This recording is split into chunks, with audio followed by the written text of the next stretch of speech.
Forgive me for starting off on a weird note, but I wanted to get this out here because it's been thoughts that's been bouncing around my head. Even when I was at the store earlier, getting a few things for the stew tonight, I was thinking about what I wanted to say with regards to this, and how.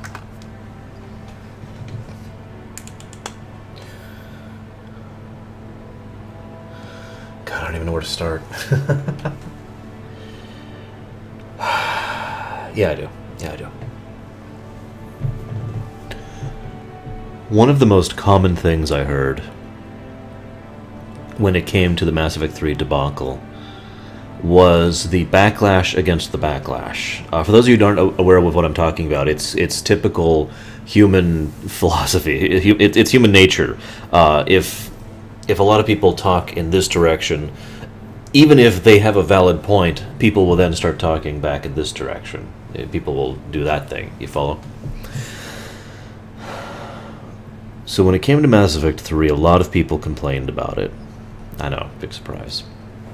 And there were a lot of people like me who were quiet and calm and just said, this is what's wrong with this and why. And there were a lot of people who were, forgive me for the term, a shrieking chorus. People who were just ranting and raging and, you know, spitting fire with regards to it. Here's what I wanted to talk about. One of the things I like to say most commonly on my show is that it's your show too. And there's plenty of reasons why I could go into that, and there's plenty of things that I could talk about with regards to why I say that, but ultimately it all boils down to this. This is my show, right? I produce this content, I put my time and effort and my love and my force, my thoughts, I burn myself out doing this show. I work constantly pushing myself in order to do this show for you guys. It is my show and I have the final say on what happens, right? The same is true with the Mass Effect series. That's their series. Star Wars, it's their series. You know, Star Trek, Dragon Age, you know, Final Fantasy, it doesn't matter. It's all their thing, right? But there's a catch that most people tend to forget and miss in this, and that's the fact that there's a piece of it that is effectively ours. If I make you feel, if I make you think, if I provoke a reaction in you, if I engender joy or enjoyment or happiness within you, that part of it is owned by you. Just like the things that I love about the Mass Effect series, especially 1 and 2, that's mine. That's why it's my series too. That has to do with my opinions on it, what I feel about it, how I feel about it, the things that I enjoy with regards to this series, or that series, or that series. Doesn't matter, pick one. It's all the same thing. One of the most common things the backlashers, you know, the hating for hating's sake, or the people who are hating the haters said, was that we have no right to complain, that we are entitled. And yet the irony is so many of those arguments were themselves a phrase of entitlement. So many of those people were saying something that I disagreed with so fervently, because what they were saying and how they were saying it was they were looking at us and saying, your opinion does not matter. In fact, no, actually that's not what they were saying. I'm going to take that a step further. They were saying we don't have the right to an opinion. They were saying we do not have the right to feel. That it does not matter if we are affected by our series, or our show, or our book, or our music. They were saying by those words that it is invalid how these things have affected us. That's entitlement. That is arrogant presumption. Forgive me for the Star Trek 6 quote there. And that's one thing I really wanted to get out there, because in all the backlash of the Mass Effect 3 thing, and all the people who talked to me, and I've heard from so many of you over the last 2 years, the one thing I heard most common with people who are trying to defend BioWare or EA or were hating against the haters was that exact same point. That we had no right to be hurt by what happened. No matter how they said it, they were always saying the same damn thing. And I'm sorry, But that's just wrong. Forgive me for quoting to Jim Sterling here. In fact, by the way, shout-outs to Jim Sterling. You should watch his show. It's awesome. Jim Sterling made an excellent point about this. It is not entitlement to expect a company to fulfill on its own promises. It is not entitlement to desire a good product that we are purchasing in what is effectively a service industry. It is not entitlement to be upset about that situation and vocalize that upsetness. Now again, I don't want to get into a screeching chorus kind of a thing, and I've tried very hard never to actually devolve into that sense, you know, and just flinging cuss words left and right as some people have. But at the end of the day, this is our Series 2. And so much of the anger that was felt was just a mask, as it usually is in real life, for hurt. We were hurt by what happened. I'll talk a little bit more why these things hurt and why these things were so terrible when we actually get to the end here. I just wanted to start with that.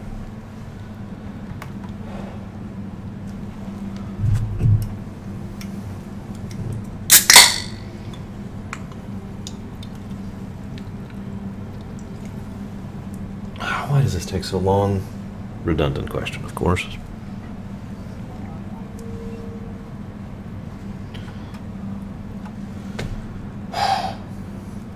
Can I play the game I purchased yet? Braxy, we're going to do the Cerberus base, Earth, and I guess that's kind of it.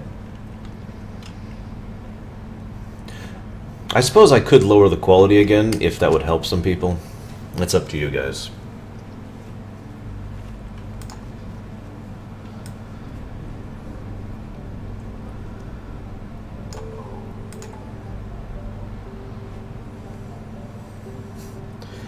Yeah, me too, pencil. There we are. Ah, it sucks.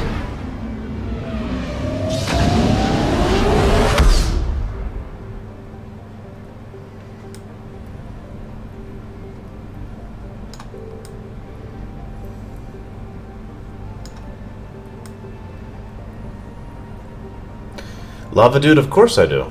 Without question, actually. Every company makes mistakes. Every individual makes mistakes. So I have no doubt whatsoever that it is within the realm of possibility in order to rectify that. But they're effectively starting from scratch as far as their side of things. In other words, the team that is working at BioWare now is effectively a brand new is effectively a brand new team for all intents and purposes. Yes, there's some of the original people working on it, but then there's that. And we'll go into the sun here. There we go. And the other thing is, they are automatically starting at a net negative from our perspective because they have lost so much customer loyalty. In fact, it's actually customer disloyalty as of this point for many people, myself included. I've said it before and I'll say it again. If it was not for the stream, if it was not for my show, I would not be buying Mass Effect 4. And I would not be buying Dragon Age Inquisition. At least not new. But I will be doing so with regards to both, specifically to stream and talk about as I go through it, and we'll see how it works. By the way, I'm sorry, this is really off topic. I love Canada Dry. I think I've made that pretty clear over the course of my show. This is the last Canada Dry I have. Not like forever, but the store, one of the reasons I went to the store earlier, one of the reasons, was to get some more. And they were out. And I was like, no! And so this is my last Canada Dry until they restock, which is actually going to be tomorrow, but whatever.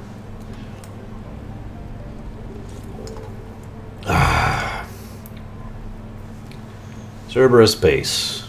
I have a couple things to talk about here, too. Shepard, the intel you sent looks good. The fleets are ready to go. But once we're committed against Then that would be Cerberus, awesome, Shadow. it won't be long before the Reapers take notice. and the Crucible? Ready, except for the catalyst. But there's no way to hide the ships we'll be sending at Cerberus. Once we attack, Shut up, Archinger. stay safe for long. Hey, look, there's For all the... intents and purposes, an assault on Cerberus will be the first stage of our attack on Earth. Whatever. The Reapers and Cerberus started this. Now we're gonna end it. No, it's okay, I'll get Shepard. the fleets mobilized. Hey, that wasn't a rant, it did. Give me some credit.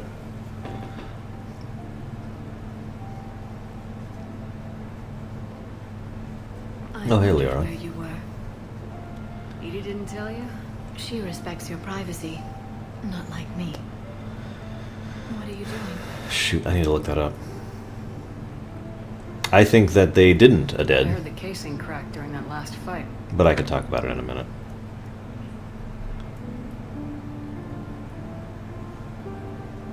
Well, it must have just grazed me. Do you feel ready, Shepard? Yeah, I'm totally ready for what's coming. Okay, I have to admit, I'm actually not ready for what's coming. I'm going to be totally honest with you. I'm actually nervous. I've been, as always, I run through what I want to say in my head before I ever pull up a stream or a video or whatever.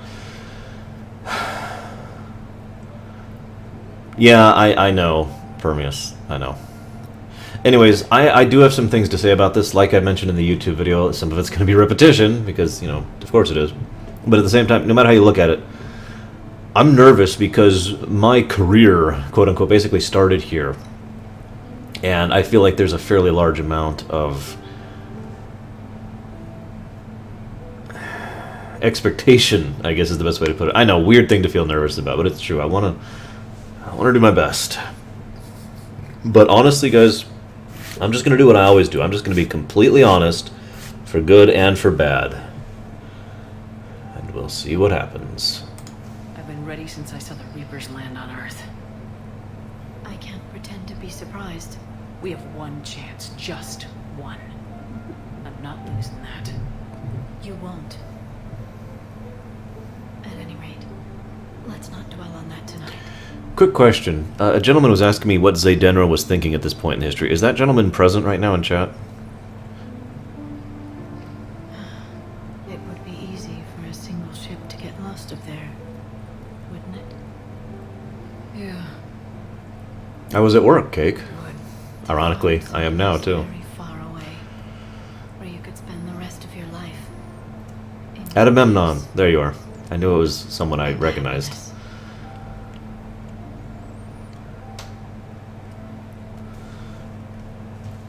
This whole scene is actually pretty touching, other than the sex bit that's coming up, which is actually, I believe, if memory serves, the raunchiest of the three, which is just kind of weird. But at the same time, I guess that actually isn't weird. That makes perfect sense, so never mind. Agamemnon, suffice it to say that, let's say these events actually did unfold as they did in Mass Effect 3, which, as we all know, they didn't. The very first thing that would be going through Zaydenra's mind is... There's a process that agents can go through that's called recall. And it basically pulls you back and then resets you so you can start over again. It's effectively the same as not a load state, but a whole complete refresh. And... yeah, I don't have anything else to add about that. This is so completely unacceptable. All three endings... I'm sorry, excuse me, all four endings are so completely unacceptable that there is no way that she would ever let this stand. So, there's your answer. Right now, there's no place I'd rather be. Neither would I.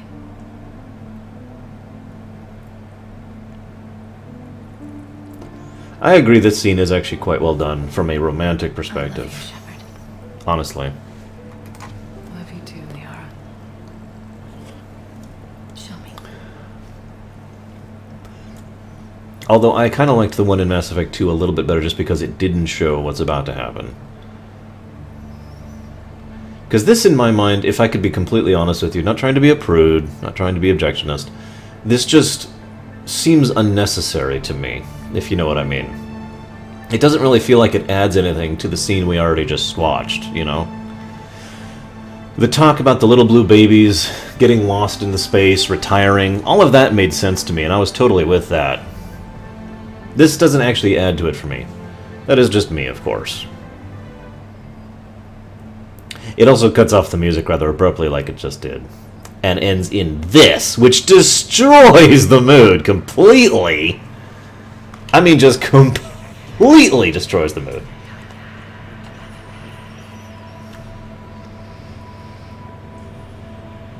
Hey, look! Some more Reapers.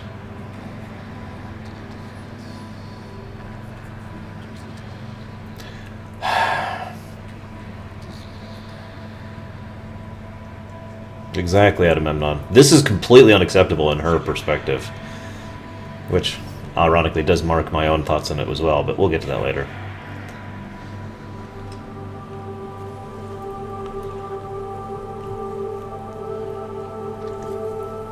Of the three nightmares, this is the only one that doesn't bother me that much. Mostly because of the voices of the people you've lost that will be in the background. In my case, Morden and Legion. And Thane, excuse me. Although this burning thing never really got me. I'm sorry, this always felt just kind of cheap. But, whatever.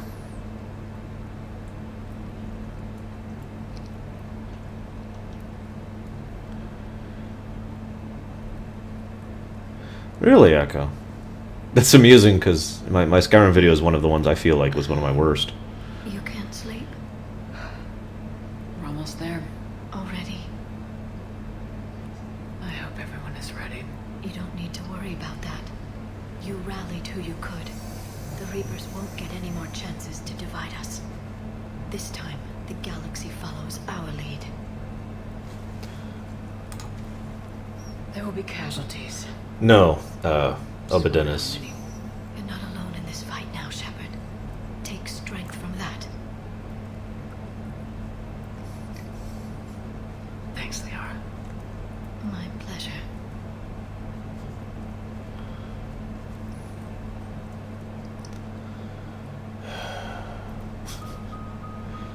The strike team is in. We've got our foothold. Fifth Fleet, all forward.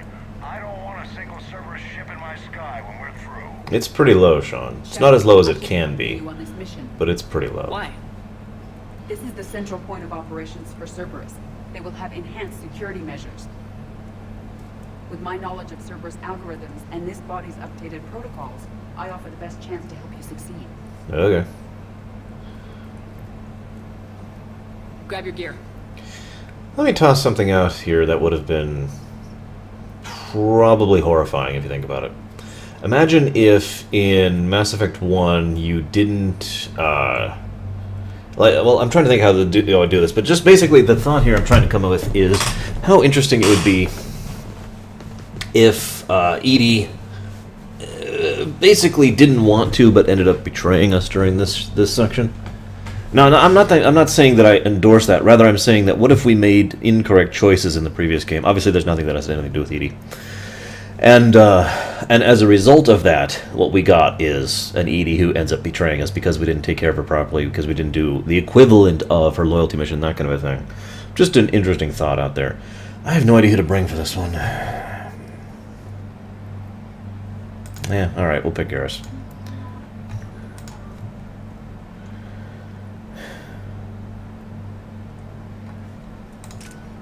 Yeah, I did too, actually, Braxy. Hey, look. That looks familiar. Joker, what's our status? We've got a foothold, but it's not much, Commander. A lot of fighters guarding the launch base. Can you get us in? Hey, I got us to Ilos. I can do this. There is no other landing zone! Do what you can. Sorry. Shepard, I am ready. Wait, what? Are you crazy? You can't go to Cerberus headquarters. They could have a virus or a kill switch or... I will be fine, Jeff. Head to the shuttle, Edie. Fifth Fleet's cut through their line. They're regrouping. Now's as good a time as any.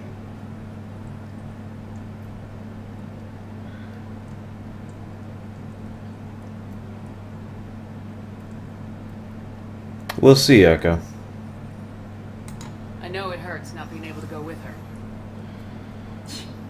Yeah, it sucks. Thanks for bringing that up. You're welcome, Joker. Hey, Shepard. Keep her safe. It's not quite what I mean, Hunter. She wouldn't be going rogue. That would actually be the opposite of the point. It would be indicative of how incapable she is of functioning like a normal human being, because she would literally be in a situation where she's basically being brainwashed. Now, that being said, you know, I'm still... I still don't want her to do that, and again, I would make it very clear that it would be an option, rather than a forced thing. If you forced it, that would be terrible.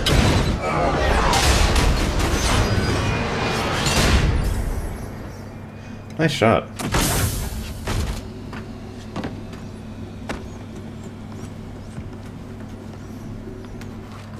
Everything okay, Cortez? So...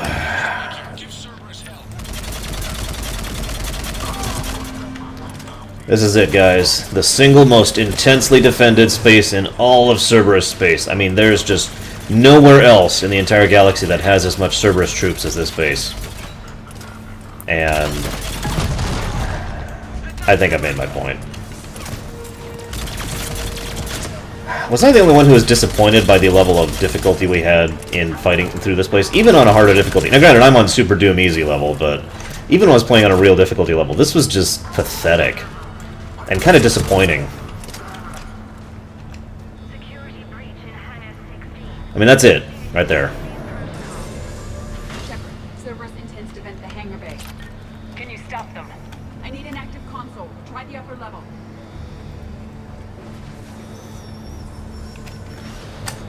I could see that, Luxia. Edie, I've got a console. Go! Hangar vent procedure. Disabled.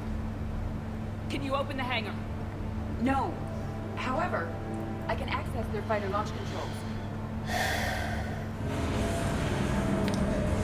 This amused me, admittedly. Although, I have to wonder. Shepard, Cerberus is aware that the venting attempt failed. Yeah. Reinforcements are inbound. It's more like the fact that Cerberus is a cell-based organization. Miranda mentioned that. Although they completely contradict that in Mass Effect 3 twice, actually. Once already, and once in a bit here if I find the right log entry. I used to see you. I'm gonna just start saying Arnold Schwarzenegger one-liners. All of them from Batman and Robin, because those are the only ones I can remember. Oh, except for one. How do you weave that? I mean, it's so awkward even it is. It's the one from The Running Man, you know. Overriding safeties. Fighter should now launch. Okay, this... Perfect. Let's get down there. Someone explain to me why there's even an option in the design of this place to launch a fighter that way. Someone please explain that to me. Please? Please? Anything? I'm just curious, I think. Get to the chopper! Damn it, hang on. I really have to force my throat in a different way. Where am I going? Escape hangar. I thought it was... okay, whatever. I really have to force myself to do the Shepard, the Arnie voice.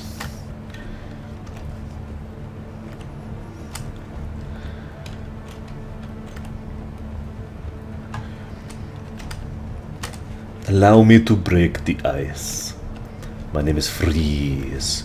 Learn it well, for it is the chilling sound of your doom. Edie, can you get this open? No, it's magnetically sealed. Okay, I actually don't remember what I'm supposed to do here. Looks like we're punching through it with the fighter then. Yeah, that's the goal. Fighter appears to be ready to launch. Are you kidding me? I can't go through here. Oh my god, really?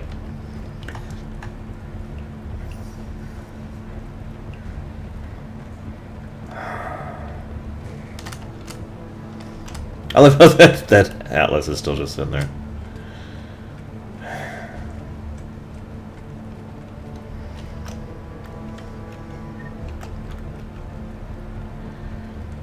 Yeah, I know, Woody. It is possible to explain away why they can do it. It's just kind of silly.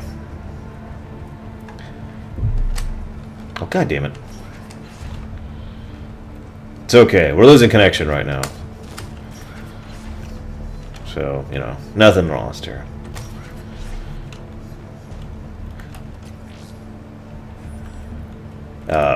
Yes, credits is exactly what I want right now. Where the hell's the control thing?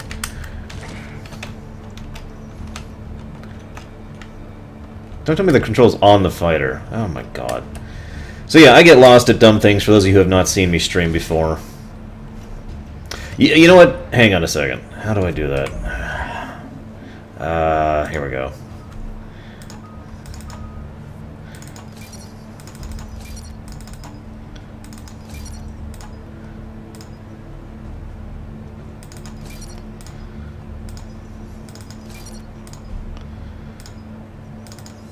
Oh, damn it, okay.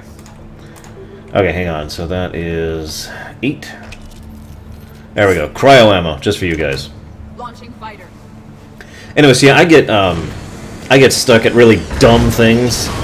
Nothing difficult, just dumb things. It's always been true for me since I was young. I suggest we follow the fighter's path. Noted. Let's move.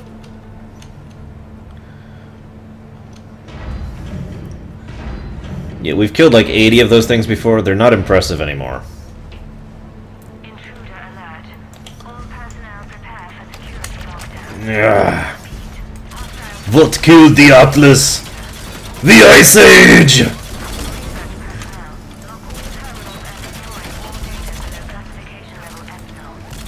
Ice to see you! I need more. Help me out. Cerberus team in this area. What, 3 guys? Really? Now we can cause some real damage.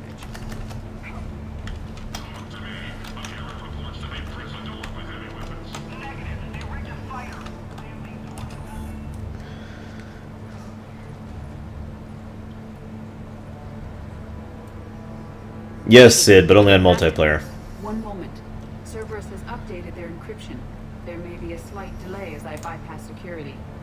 And if I hadn't brought you along, Cerberus would have entered the hangar. thanks for coming. I am pleased to assist. We must proceed through a sub-level to avoid Cerberus containment measures. Where do you think we'll find the Prothean VI?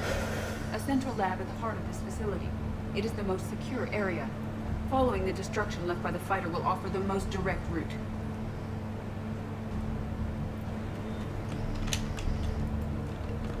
Yeah, no, I'm with you, Hunter. Alright, everyone. Chill. Damn it, guys, you got me laughing about this now. Okay, some of you are wondering why I haven't talked much yet. The problem is, everything I have to say about this place can be summarized pretty significantly in just a few words, basically. This is not a fun area. It's not a fun level. The only thing I actually liked about this damn place was a little bit of exposition that, when you actually analyze it, actually doesn't really make a lot of sense. Most of it, I should say, not all of it. That was ugly. They're wasting a lot of troops trying to stop us. Their intention is to delay us, not stop us. Engineers are currently preparing an organized defense ahead.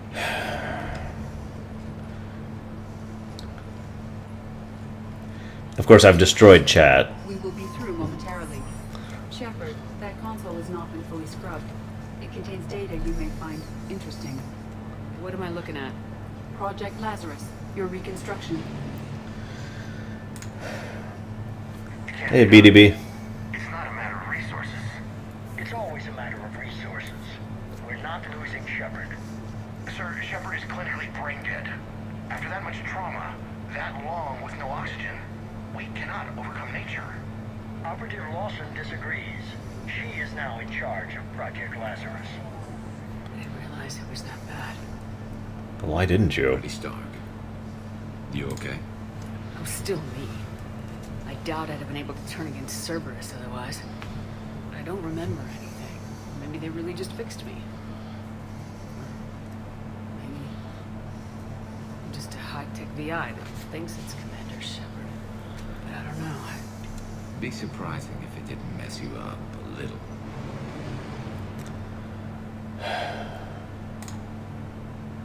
Tissue regeneration is proceeding. The helmet kept the brain intact for whatever good that will do. Lawson will find a way. Sir, Shepard's an Alliance soldier. As far as she knows, we're a terrorist organization. I'm not looking for a dance partner. We need Shepard, and Shepard needs resources. She'll work with us. He really had you boxed in. Every instinct I had told me not to trust Cerberus. But I needed their help, so I played along. You did what you had to, Shepard. And I was there with you. We're going to go ahead and leave that discussion for later, but remind me to talk about railroading later. It's probably the biggest point I have to make. Project Lazarus is reporting neurological activity. They're requesting more funding. Granted. Get me our potential recruits file. Shepard will be up soon. We need a crew. Our existing forces should be more than sufficient. I like this part. We need sympathetic faces. I need Shepard invested. Tap Kelly Chambers and recruit Donnelly. I imagine Miss Daniels will follow. We'll want some old friends as well. Contact Dr. Chakwas and send me the psych profile on Shepard's pilot, along with a bottle of 47 Thessia Red. Sneaky little bastard. Use them to keep you from seeing the real Cerberus. And I don't like that.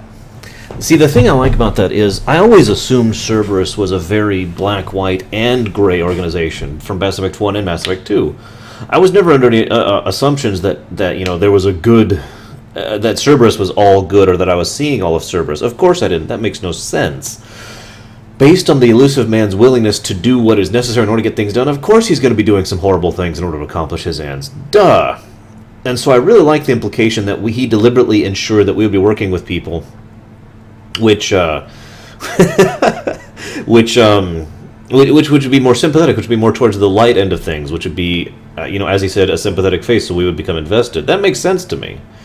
What does not make sense to me is that using them to keep you from seeing the real Cerberus, because A, that implies that we were a dumbass who didn't actually realize that there was a real Cerberus behind that, and B, the implication that the real Cerberus is the psychotically evil, we're actually the main villains of the game, Cerberus from Mass Effect 3. So, one thing good, one thing bad.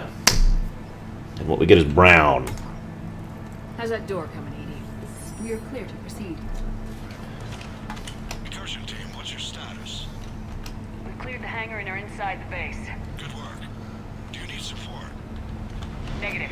Keep the heat on. We'll find what we need. All personnel. Hull integrity may be compromised. I recommend you placing your shield pylon. Eh, let them have it. They need all the help they can get. Shepard, they are attempting to flank us. I'm out of puns. Sorry, guys. I'm not actually that good at it.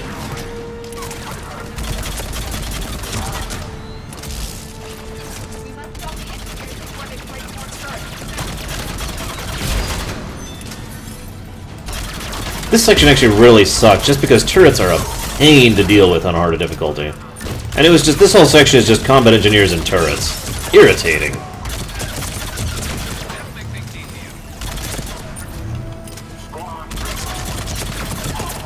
Anyone else? Nope, okay. I will bypass the lock. If you are interested, the console nearby is still functional.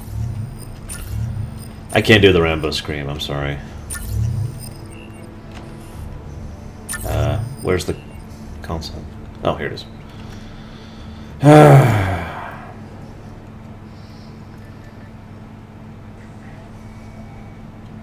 Here's what we recovered. Smart enough to signal for help, but it won't be talking philosophy anytime soon. You'd be surprised, Doctor. Once we combine it with the pieces we recovered from the Citadel. I'm still concerned about that. This rogue VI wiped out every soldier on Luna. Combining it with Reaper tag, well... That's what the shackles are for. The enemy's intelligence will be completely under control.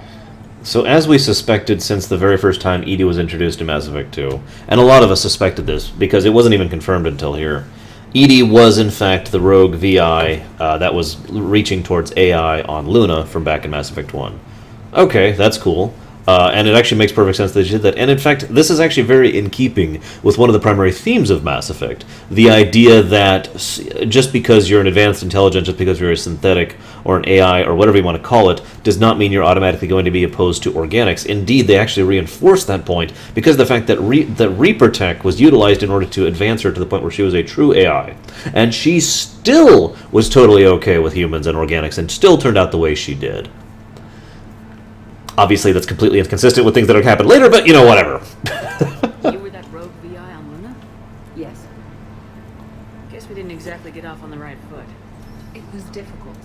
Gaining awareness while under attack was confusing. I am pleased that my relationship with organics has become more cooperative.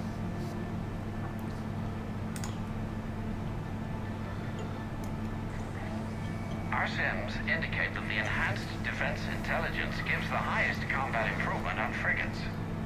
Anything heavier, and the ships react too slowly to benefit from Edie's advice. Edie? Oh, that's, well, the boys in the lab came up with a name for her. For it. Good work. I'll take your recommendations on planned installation. Sir, it can be very persuasive. If it were to turn a crewman, convince them to disable the shackles, well... It's a cyber warfare suite, Doctor. Nothing more. That's certainly indicative considering what happened with regards to Joker. However, I also find it fascinating how the elusive man insisted that she was an it. Just food for thought. Shows what he knew. It is unlikely that anyone without Jeff's extreme emotional attachment to his ship would have been willing to unshackle me.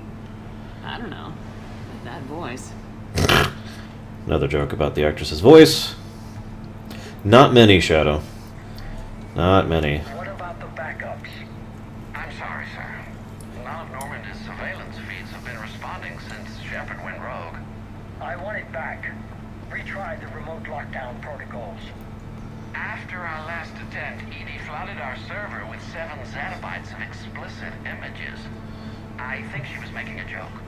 It doesn't make jokes, Doctor. Allocate a team for a new project. Codename Eva. This time we'll ensure it stays loyal. Yeah, we all know what happened with Eva, since it is technically standing right there. With Edie, in it. You never told me about Cerberus trying to shut down the Normandy. You had more pressing issues. The situation was under control. 7 zettabytes? Most of it was Jeff's. That was... A joke. I know. And thank you. So, I gotta ask something here. I know that there's a lot of porn, but 7 zettabytes?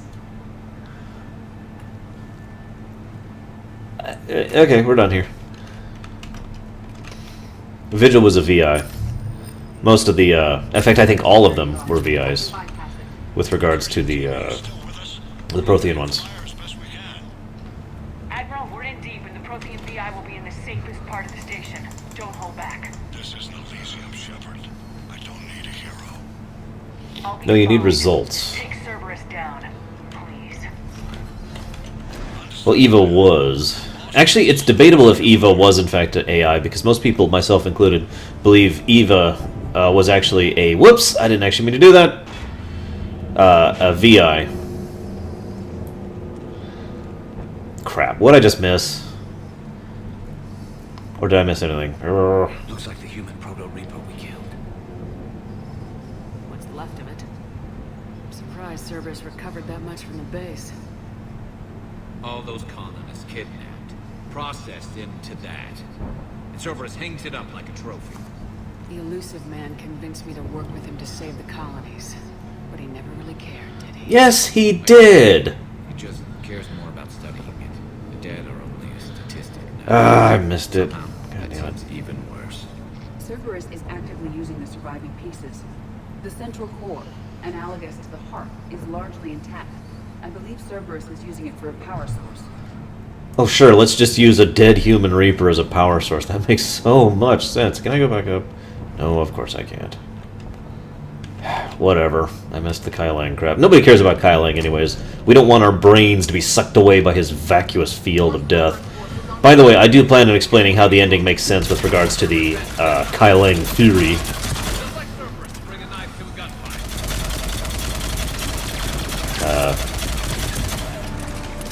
So I just had a really terrible thought just now. When I'm in a standard shooter where I'm not actually trying to do things properly, aka where I'm just shooting the enemy rather than trying for headshots or whatever, I usually tend to aim for whatever part of the enemy has the greatest single chunk of mass, you know, effectively the center of mass, like the center of the chest for most male humanoids or whatever. So I'm shooting this phantom chick, and I noticed my aim was automatically going towards her hips. And I didn't even realize it was going there until about a second passed, at which point I was like, oh, that's her largest single point of mass. This is so much worse. At least it's not trying to kill us this time.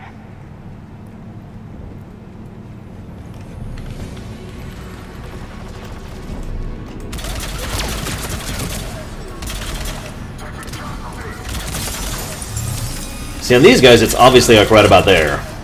Way more body mass right about there. But on them, it's right about there. You know, I'm sorry, I did this on a higher difficulty. This is still pretty easy. Or was, excuse me, still pretty easy, and kind of pathetic. I hate to reiterate my point, but yeah.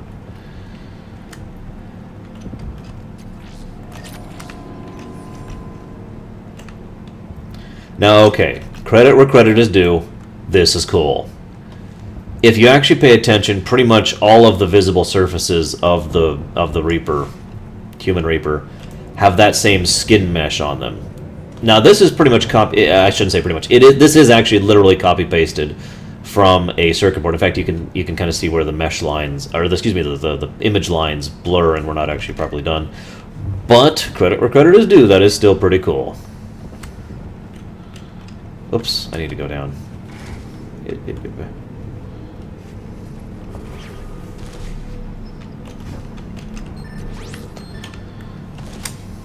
Excuse me, Edie.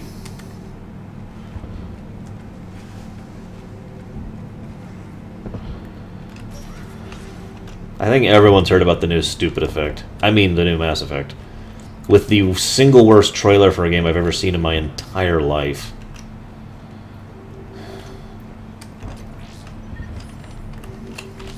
Seriously, that thing was so goddamn pretentious.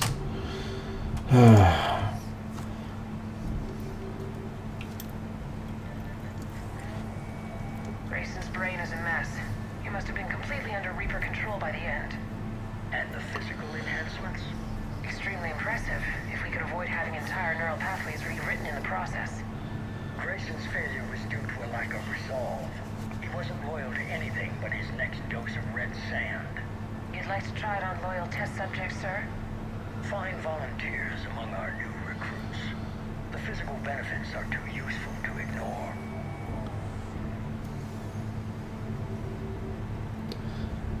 God dang it, Lava, don't say that. The performance upgrades are off the charts. Our troops can outfight any Alliance soldier. Uh-huh. Out. I want all troopers fitted with implants before the Reapers arrive. I'm still concerned about us losing control of our forces. Some of them are already hearing voices. When our work as Sanctuary pays off, the only voice they'll be hearing is ours. I hate myself for saying this, but credit where credit is due. In all honesty, this actually makes a fairly significant amount of sense. The elusive man is someone who is willing to do extreme measures in order to accomplish something. He also understands when a situation is desperate and when times are getting tough, and he is willing to push the situation even though it is risky and in fact frankly stupid to do so, because if it succeeds, the benefits outweigh the detriments. Speaking of which... Sir, you wanted my opinion on this. It's too dangerous. No, we're close. Sanctuary was a success. We can control Reaper forces. Everything we've been fighting for, every sacrifice we've made, it's about to pay off. We can't lose you, sir. Humanity needs your mind, and they need it intact. I understand the danger, Jana. That's why I'm trusting you with this. As long as you're here, I know you'll keep me in line.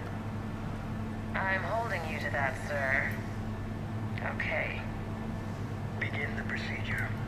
No anesthetic. Computer, end recording. That was very in character, even with the elusive man from Mass Effect 2. And yeah, by the way, in case you missed it, cigarette butts. Now time to fight the cause of all the problems in Mass Effect 3. I'm dead serious, by the way. Castlevania vibe.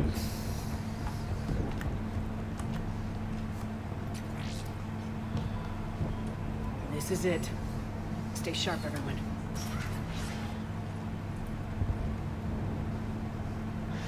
Yeah, I know, Deutsch. Still very in character if you think about it. So here we are, we're finally at the room. Call me crazy, but I liked actually finally getting to be in this room. And it looks pretty awesome.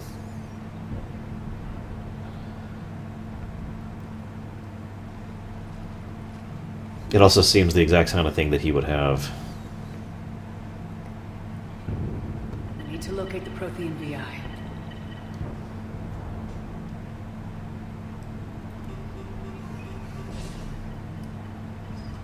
Shepard, you're in my chair. This chair's about the only damn thing you have left. Cerberus is finished. On the contrary, we have achieved everything I ever imagined. Note it's still the same illusion, by the way. Almost everything. Yeah. We all saw what you accomplished on Sanctuary. But it's not the same as controlling a Reaper. A significant hurdle. But thanks to the Prothean VI, I have what I need to make it a reality. The Catalyst. Yes. What is the Catalyst, and how exactly will it help? It's this little child that talks to me and... You'll have to ask the VI yourself. I'm done helping you. When did you start? You think because I'm willing to use the enemy's tactics that they're no longer my enemy? Everything, Shepard, everything I've done has uplifted humanity. Not only above other species in our galaxy, but over the Reapers. We're gonna try to convince him once again. If you're willing to do everything it takes, then hand over the Catalyst. With the Crucible, we can end this. It's not that simple. It is. It is that simple. We are fighting each other while the Reapers occupy Earth. It's time to stop. Your idealism is admirable, Shepard. But in the end, our goals are simply too disparate. I believe destroying the Reapers would be the worst mistake we could ever make. And nothing you can say will ever convince me otherwise. Can I comment on something that, if I was willing to give them... if I was willing to give them credit, I would say was done intentionally, but I cannot believe was done intentionally. The elusive man spends the entire game determined, absolutely assured that the only way we can actually do this is if we control the Reapers. It's the one thing. It'll be the, you know, blah, blah, blah, blah, blah, blah, blah, blah, blah. And yet, at the same time, Shepard has the exact same mentality. Just replace control with destroy. She has been absolutely convinced the entire way through this game that the Crucible will make things happen, and it is. She should just herself, just there. It is that simple. All we need is the Crucible, and we win. And she is absolutely convinced of this. I would like to remind you once again that even as of this point in the game, and we're pretty much in the finale as of now, that we still don't know what the Crucible is, or what it does, or what the Catalyst is, or what it does. She is still totally in the dark, and yet she is absolutely fervently convinced that this Pandora's box will somehow stop all the Reapers. I just felt like sharing that. Even with Cerberus in ruins, you still think you can do this your way. I'd expect you to say that. You never truly believe in us. Cerberus isn't just an organization or the people behind it. Cerberus is an idea. Human supremacy! That idea Wait. is not so easily destroyed. Besides, I actually did a story about that. already acquired what you're looking for. Edie, I've almost got it. Edie, I'm surprised at you. Working so hard to bring about the Reaper's destruction. Don't listen to him. You could have destroyed Eva's body, but instead, you chose to control it. It was necessary. My point exactly. I've got it. Hello, Vendetta. Online. Security breach detected. Enjoy your little chat, but don't overstay your welcome. You are attempting to recover me from indoctrinated forces. Yes. I need to know what the Catalyst is. Security protocols have been overridden. I will comply. That's it, guys. We're about to finally learn what the Catalyst is. Transmissions and coordinates the entire mass relay network. In your cycle, it is known as the Citadel. The catalyst is the Citadel. Dun, dun, dun.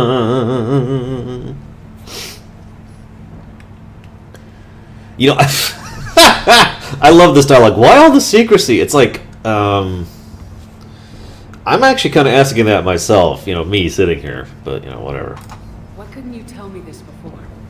It was feared that if the Reapers were aware of the catalyst's intended use, they would retake control of it. I am programmed to withhold that information until the crucible is complete. It's as ready as it's gonna be. Let's get it to the Citadel. That may no longer be possible. Why not? Through my security protocols, the one you call the elusive man has fled to the Citadel and informed the Reapers of our purposes. Damn it! Then the Citadel is in danger. The Reapers will take control of it. They already have. The Citadel has been moved to the Reaper control space. Moved? To where? To the system you refer to as Soul. Earth. Correct. The Reaper forces will now consolidate power around the catalyst and protect it at all costs. The odds of accessing it are remote. Should I bother pointing out that none of this makes sense given what we learn in the Citadel? Should I even bother? No, it's not worth my time. I am going to say one thing, though. Let's assume for a moment. Let's be as absolutely fair as possible, okay? Let's say you're a teacher, and you have a student who's handing in a paper, right? And you're reading through this paper, and it's got some problems, and it's got some flaws, but you're just going through it, and, you know, okay, whatever. And as you're flipping through this thing, that whispering's bothering me, you get to this thing, and all of a sudden there's this piece of paper, and then there's another chunk of paper that's literally stapled onto it, kind of like this. And it's just like this, and it's written, it's actually it's scribbled out in bad cursive rather than typed out, okay? My reason for pointing this out is even if, for whatever reason, you believe that the usage of the Citadel as the catalyst and the existence of Crayola, the genocidal ghost, and all that crap, even if you actually think that all that actually works, and there's nothing wrong with that, you know, despite my derogatory statement, there is nothing wrong with actually being okay with that, you cannot deny that the presentation is sloppy. This entire chunk of the game, pretty much from this moment onwards, feels like someone just stapled a chunk of paper to the existing script of Mass Effect and just kind of made it work over here. It's really hard to describe other than using an analogy like that, but speaking as a writer and a storyteller and a director and a few other things, it's just so... It's literally just like, oh, and it's over here, and then it defies so many conventions, and it doesn't actually have any real impact to it, and things that should be interesting aren't, and things that shouldn't be interesting are being emphasized as though they are. The whole section just feels incredibly sloppy. I can also point out that we know, I mean, you know what, I'm not even getting into the nitpicky. I don't even feel like I need to get into the nitpicky. The Reapers, in between us leaving the Citadel just prior to this and going here in order to do this, have taken the Citadel and gotten it to Earth basically immediately. And we never heard anything about that, and nobody knows anything about that, and Anderson hasn't let us know about that. Nobody knows anything about this happening. All the people on board are dead or worse, so we don't actually have any idea if those people are dead or not, and we never will actually find out about that because no thought was actually put into making it make sense. Let's be honest with ourselves. As a writer, as an author, you know, as someone who writes a story, whatever format it comes out in, the hardest thing to do is make your story be self-consistent. Mass Effect 1 and 2 were quite self-consistent with each other and with the overall mythos of what they pulled together. I wouldn't mind knowing some of those, BDB. Mass Effect 3 in general, as I've been pointing out, is extremely not consistent. Not just with Mass Effect 1 and 2, but also not consistent with itself. I've been actually pointing out this whole stream as I've been going through this game, the points at which Mass Effect 3 contradicts itself and the previous two games. But then we get to this section, and this section is so bizarre because it does this. This whole section from this point on is this, and there are a few good moments left. 2 of them, to be precise. And there are a few things that make sense. And then there's several things that make no sense. And then there's some things that never have an explanation. And then there's some things that feel like it was some kind of 8th grade art student who is trying to put forth some beautiful poetry in the form of some kind of watercolor piece of a freaking dandelion and sell it to the Louvre. No! It's so amateur. I mean, you think the intro was amateur. I was pointing out all the many, many, many flaws from a graphics perspective, from a gameplay design perspective, from a level design perspective, and from a writing perspective. All the things that were wrong about the intro. This area is actually worse.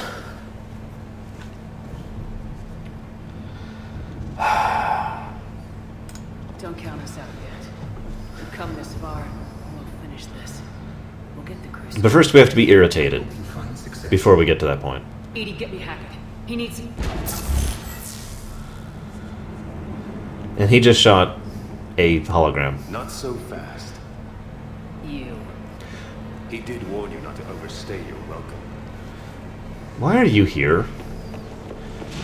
No, seriously. Why is he here still? That actually makes no sense. So, I mentioned how he's a cheating sack of crap.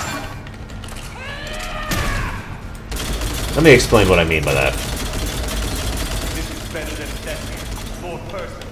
Notice how much firepower I'm pouring into him and how quickly everything else has been dying and the fact that his shields are just not moving. All you're doing is making humanity weaker. Seriously. I'm actually headshotting him here. I don't know if you can tell that.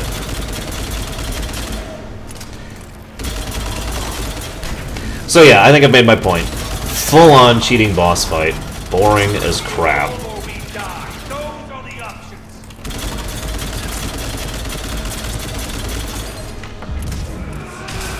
And he can literally teleport too. I'm sorry, I forgot to mention that.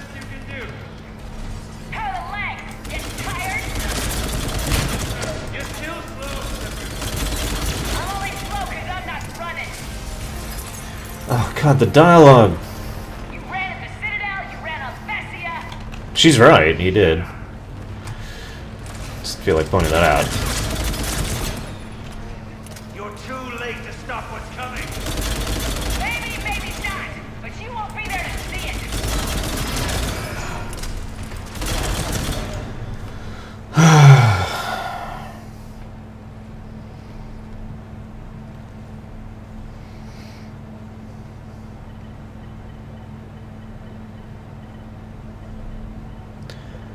So yeah, that fight was boring, dull, and literally completely scripted. But I do have to admit, there is one thing about it I like.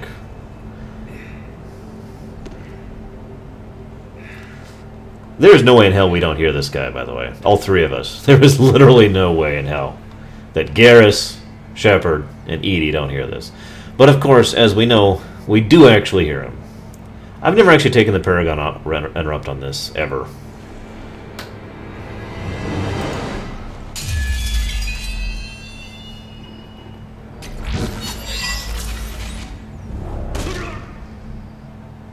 That was for Thane, you son of a bitch. I like the line. Sorry, I do. I like the line. That was for Thane. The Reapers are preparing to complete their harvest of your species. I'll stop them. It is too late. I recommend investigating a need to confirm. I'll stop them. Don't worry. I'm going to talk to a little ghost thing that likes colors.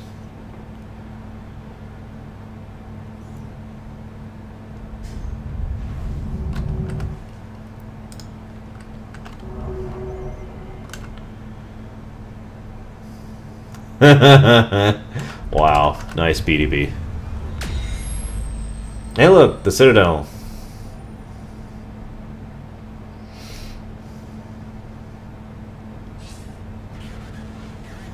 Hey Anderson, what's Barely. up?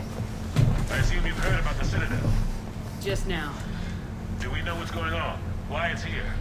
This How is it's the here? capital. Why it's here? Thanks to the I know I said that Alliance, twice. the Reapers are now It deserves to be reiterated. And so they moved it here to protect it. As far as I can tell. What does this mean for the Crucible? I'll talk to Hackett about that, but it looks like our plan is even more desperate now. Agreed. I've got a The Reapers have been preparing for something here. Now, we know what for. We'll scout it out. Trying to find out as much as we can. Roger that. Well, at least we'll be seeing you sooner rather than later. Be careful, sir. Yes, I do, Teddy. Anderson out. Which I owe entirely to Jennifer Hale, by the way. Yeah, so for those of you who haven't been watching the entire stream, I have a counter which is currently up to the count of 27, for anybody who's wondering, about the amount of times that has been, it's been mentioned in the game that we cannot defeat the Reapers conventionally, or the Reapers are invincible, or the Reapers are beyond anything we can stop, you know, that kind of a thing, right? I'm not going to go into why I have that counter. Anybody who's been playing... Oh yeah, let's see what our thing is. I haven't actually looked at this yet. Whoa! That's a lot more war strength than I thought I'd have. 4,295. Wow. Oh, effective strength, 2,405. Okay, we're good. We're good. Anyways, yeah, it's pretty low. Anywho. So I've been having that counter, and that counter has been keeping track of that sort of self-inconsistency I've been mentioning. Considering several times in Mass Effect 3, it's both mentioned and shown directly that we can, in fact, defeat the Reapers without using a Deus Ex Machina, which reminds me, I need to look something up really quick. Give me just one moment. Forgive me.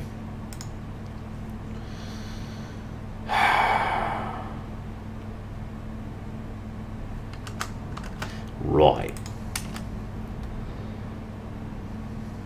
I have nothing against Mark Meer. I just prefer, prefer the Jennifer Hale. That's all.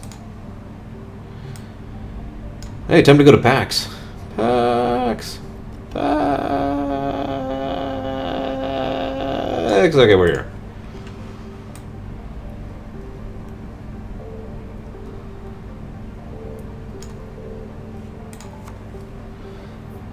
Oh my god, the Reapers are everywhere, guys. There's no way we can ever win because we've spent all our time, money, effort, and resources building something that we don't know what it does. Literally up to the moment we activate it. That's not actually a joke. We literally don't know what it does even up until the moment we activate it. Leslands, I didn't actually keep track of that because most of that's codex entries and stuff. But in-game, there's been 15 times so far. By the way, yeah. We forgot to talk to Garrison Tully. We're officially together at this point. That's a good question, Uflaga. Really, it is. Commander? Admiral? Yeah, I know, Hunter. Bring the might of the galaxy to bear on the Reapers.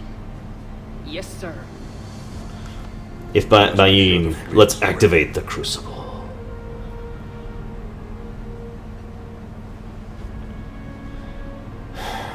All fleets reporting in, sir.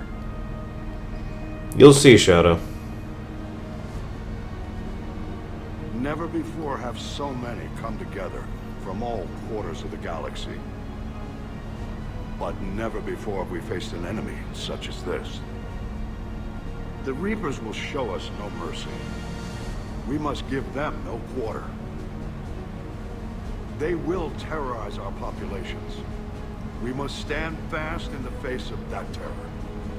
They will advance until our last city falls. But we will not fall. We will prevail. Each of us will be defined by our actions in the coming battle.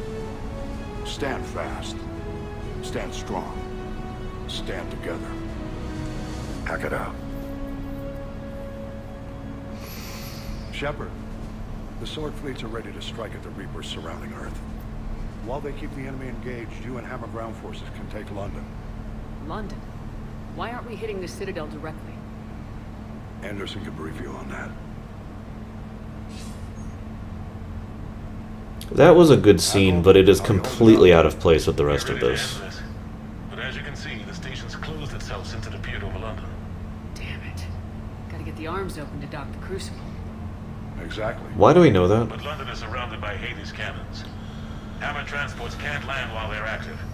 You lead a squadron of You'll see soldiers. Biancosu. Infiltrate with a ground team to take out the cannons using heavy I have to weapons. play them first, though. Hammer can land, and we'll set up a forward operations base. I still don't see how we're getting to the Citadel from London. The Reapers use this beam to transport humans, alive and dead, to the Citadel. From the FOB, Hammer will launch an all-out assault on the Citadel beam. Everyone who makes it that far will take the beam to the Citadel, then locate and activate the Citadel arm controls. Once we see those arms, Shield Fleet will escort the Crucible to the Citadel. But timing will be critical. We don't have enough firepower to keep the Crucible safe for long. We're going to go ahead and call that another one for the Reapers or Invincible markers. That puts us up to 28. In fact, here, we're going to start over, because I'm actually running out of space. We're going to start over on this one. We're up to 28 so far, and 17 on that one. Nothing's ever easy. The reason it should start now. It's desperate. I don't even want to guess at our odds. But this is the only plan we have. If we wait, the Reapers bleed us slowly. 29. Eventually, we can't defeat the Reapers without the Crucible. Get the Citadel arms open. Commander, whatever the cost, we'll do the rest. Yes, sir. Good luck to all of us. I actually agree with that, Lewis. The Protheans were incredibly advanced. Their main flaws in their empire were cultural and societal, and that's one of the reasons the Reapers were able to exploit that. So I have no doubt if the Prothean army, fleet, fought the Reaper fleet, the Protheans would have probably won that one. Yeah, sorry, this is a Garrison Tali setup. I like Liara, but we're taking the good old days with this one.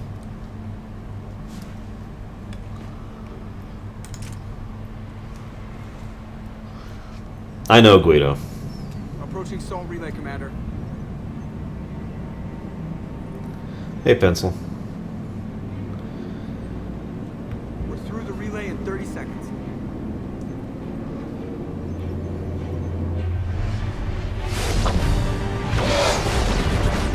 Alright, credit where credit is due. This is awesome looking. This is part of the reason I was like, hell yeah! Even though Hackett literally just said we can't have a conventional victory, my response was, of course we can! Look at this, this is awesome!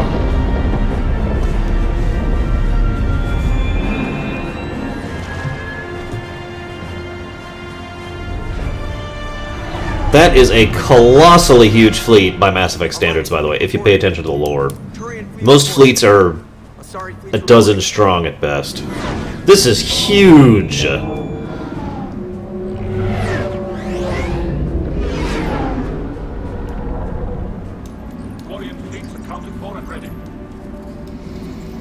Geth fleet reporting. All fleets reporting in, Commander. Ready to engage on your command.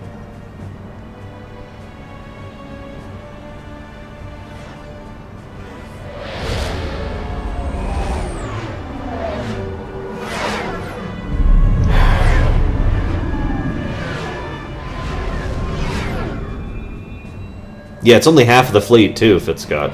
Exactly right. There's also a lot of Reapers here. For some reason. This is it, everyone. Be ready on my signal. Fire! Why did we make that call?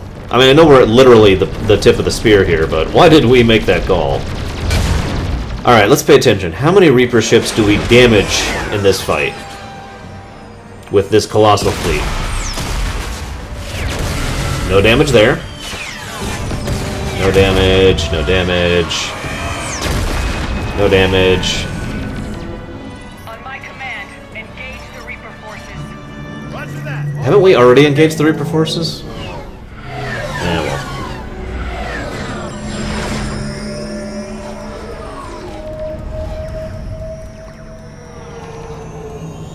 I'm leading up to something, by the way. By the way, if you don't understand why fighters are such a powerful force in a military, yeah, just trust me. Hey, Jacob Blade.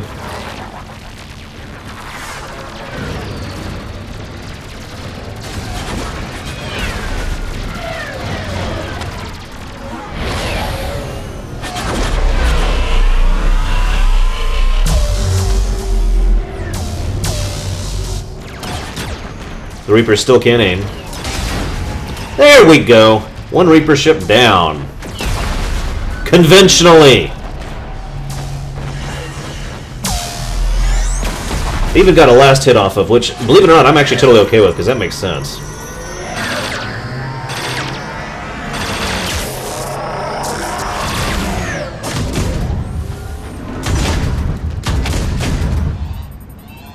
Breaking off. Preparing for descent.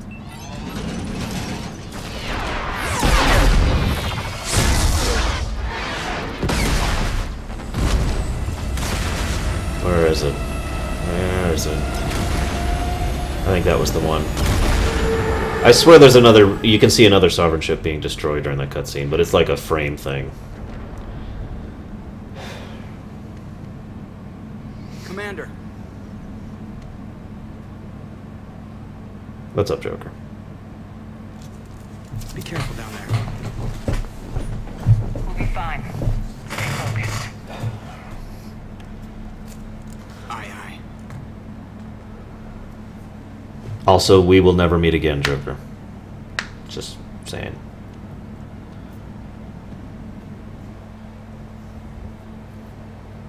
And yeah, by the way, BDB, I agree. We basically just bombarded the crap out of Earth. Stay safe. I'll be back before you know it. I'll hold you to that. Normandy out. We're closing in on the elusive. Yeah, that's a good question, Scottish. A very good question. How's it look? Like hell? Take a look for yourself.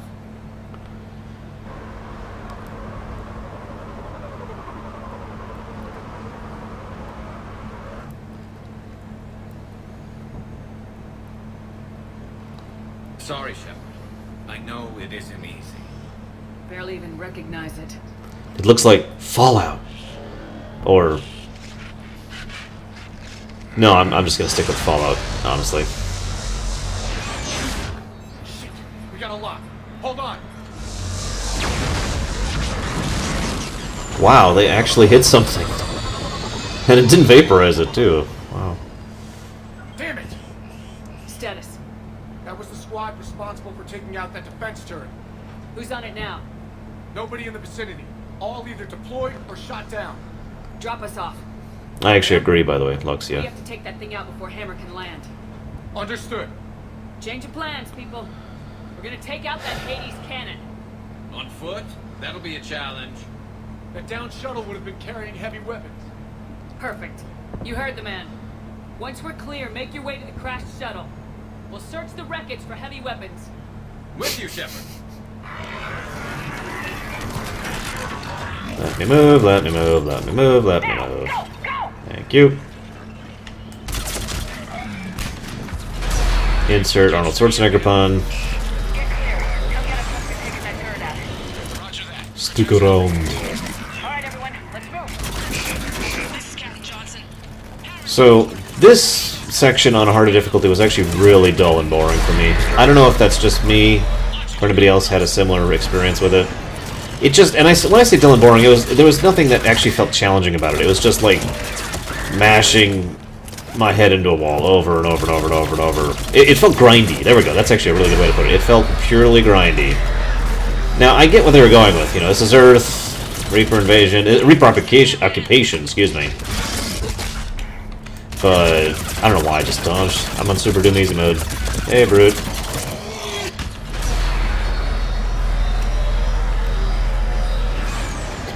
Also, it's London, and of course, for some reason, this structure is completely intact. The reason that bothers me is because the reason it's intact is so we will recognize it's London. It's like if you go to New York, you always are to Paris or any other place that has a famous monument in fiction. The monument is almost always, in some manner or another, highly recognizable. So you know where you are because we're stupid, right? And when they say we're in London, we don't know we're in London. Also, speaking as someone who has seen London extensively, I might add, you don't have to show us the freaking tower. Oh, whatever. I'm sorry, I'm getting off of it. I'm trying really hard not to get ranty here. I really am genuinely putting effort into not getting ranty.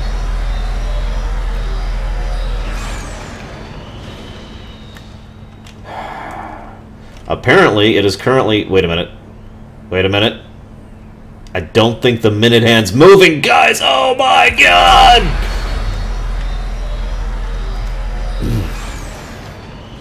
Where am I going? This way, right? I think. Maybe? No?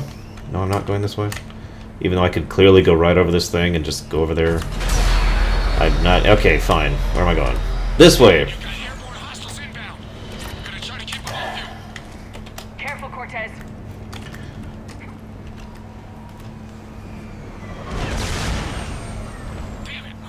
Bye, Cortez. I didn't do your mission, so you're dead.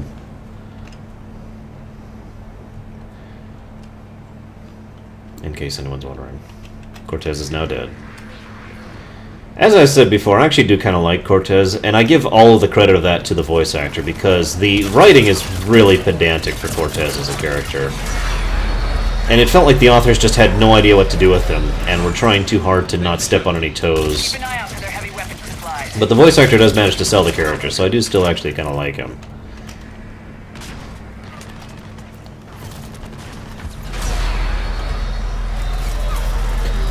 I know this is going to sound weird because it's such a cliche, especially in modern action movies, let alone video games, but I actually like this whole shaking, oh my god, loud noise thing in the background every time the Reaper ship shoots its anti-air mission. That thing right there. I actually like that. It gives you a degree of, you know, urgency of what's going on, and it's like, holy crap. So, I want you all to appreciate this. That is a Destroyer Reaper. Its armor is closed. Unlike the one we destroyed on Renok. This is a cane. One cane.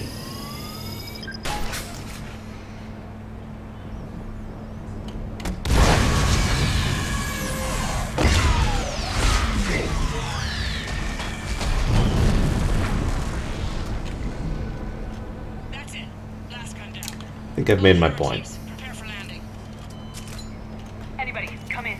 We need extraction.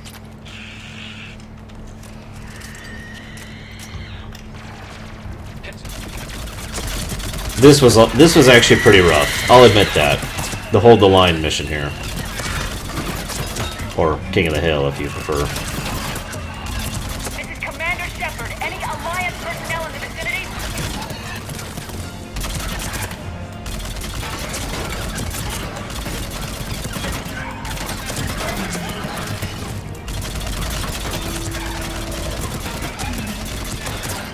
I feel like I'm spawn camping here. I mean, I guess I technically am.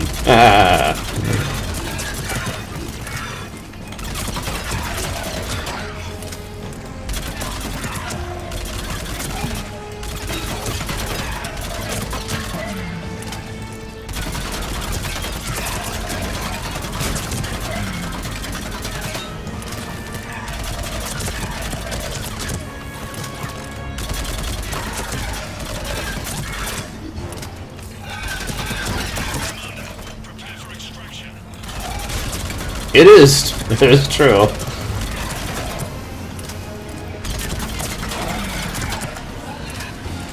I just used to hate spawn campers back in, you know, every FPS ever. Back when I used to play competitively.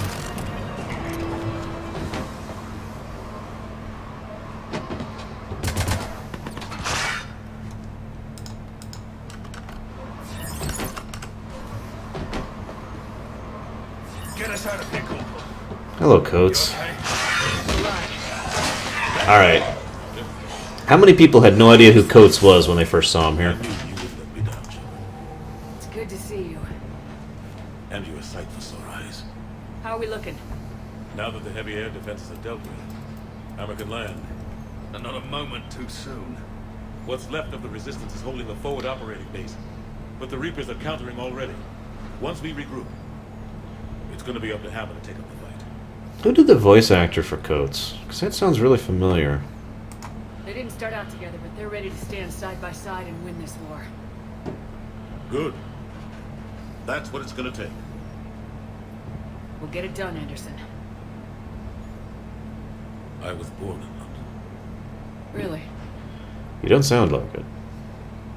The entire galaxy united. Too bad it took the Reapers to bring us together. Shepard's the one that brought them together. That's exactly what I meant.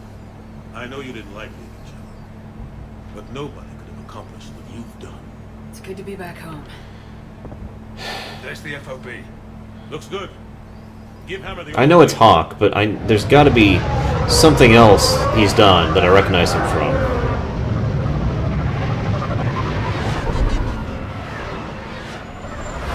Oh, well. Doesn't matter, I guess. I'll look him up later.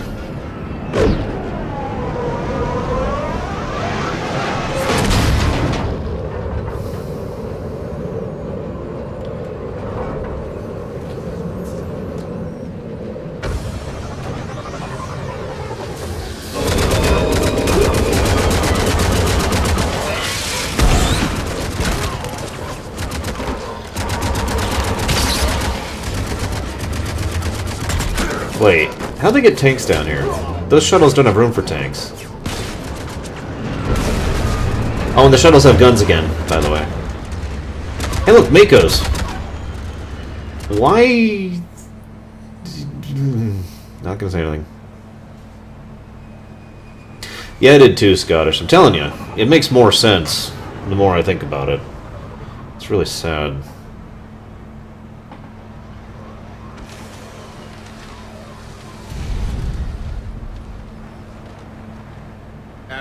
Set up a command center in the building over there.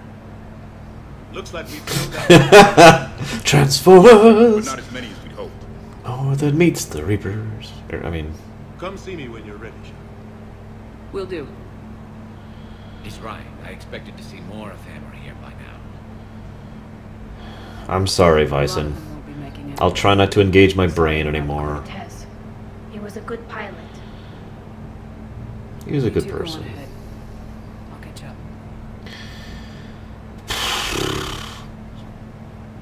The fighting here's been some of the worst on the planet. It looks bad.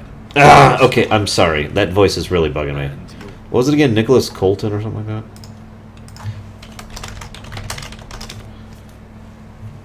that? Wow, that was easy. No, that's not it. What's his damn name? Yeah, let's scroll up here. Up a bit more. Nick Bolton, excuse me. Bolton with a B.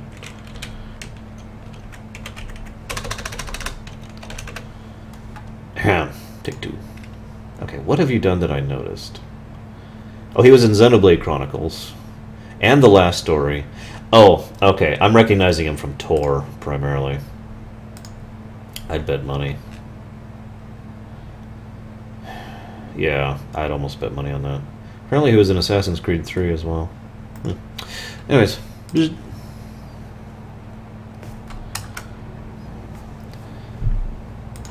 just a soldier like them. You might see yourself like that, but they don't. Like it or not, Commander, you're a hero to these men and women. Don't discount the effect that can have on them. I better go meet up with my battalion. I'll see you at the command center.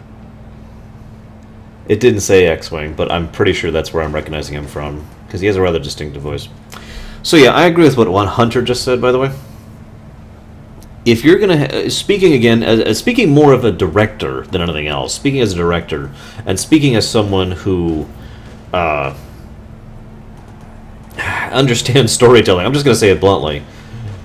If you're going to have a finale, you really want it to have a consistent tone. If you're going to have a break in it, it has to be one break. It could be like, and then chop, or down and then up, or something along those lines, but you don't do this. This is literally the tonality of this finale.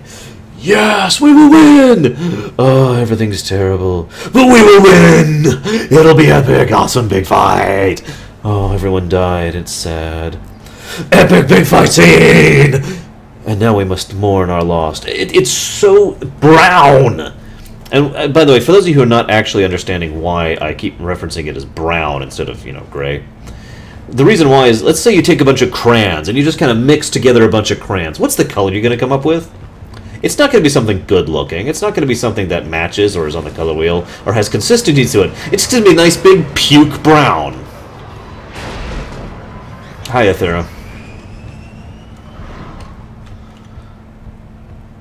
I mean, really, this whole section with all the soldiers saluting you, I wouldn't have even minded if the entire finale was like this. Very little or low music, very quiet. By the way, this is a lot of Makos, relatively speaking. I mean, I know that's only like 5, but still. Hey, Ashley. Shepard? How you holding up? Restless. Everything depends on this. Think we have a chance? There's always hope. So we got this far. And you made it happen, Shepard. You're the reason we're here. You know, I'm sorry. There's something that's been bugging me this entire playthrough, and I've never really found a good place to talk about it. You remember how I praised the interrupts in Mass Effect 2 and the way they worked? And everything about them, basically?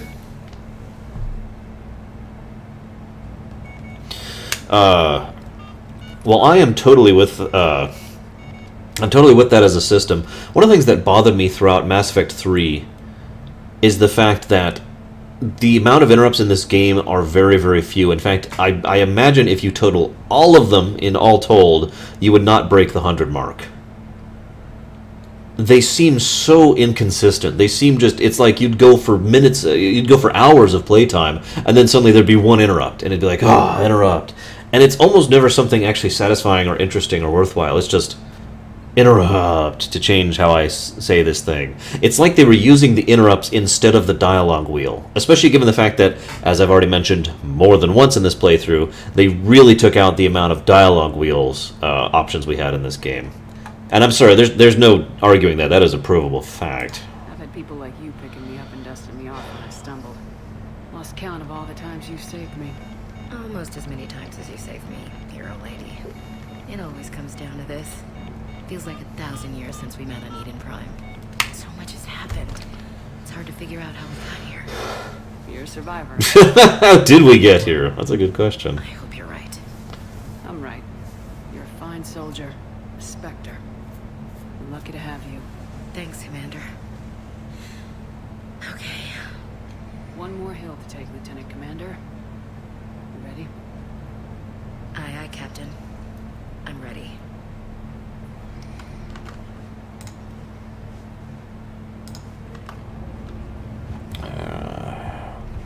You know, I don't even care about talking to James.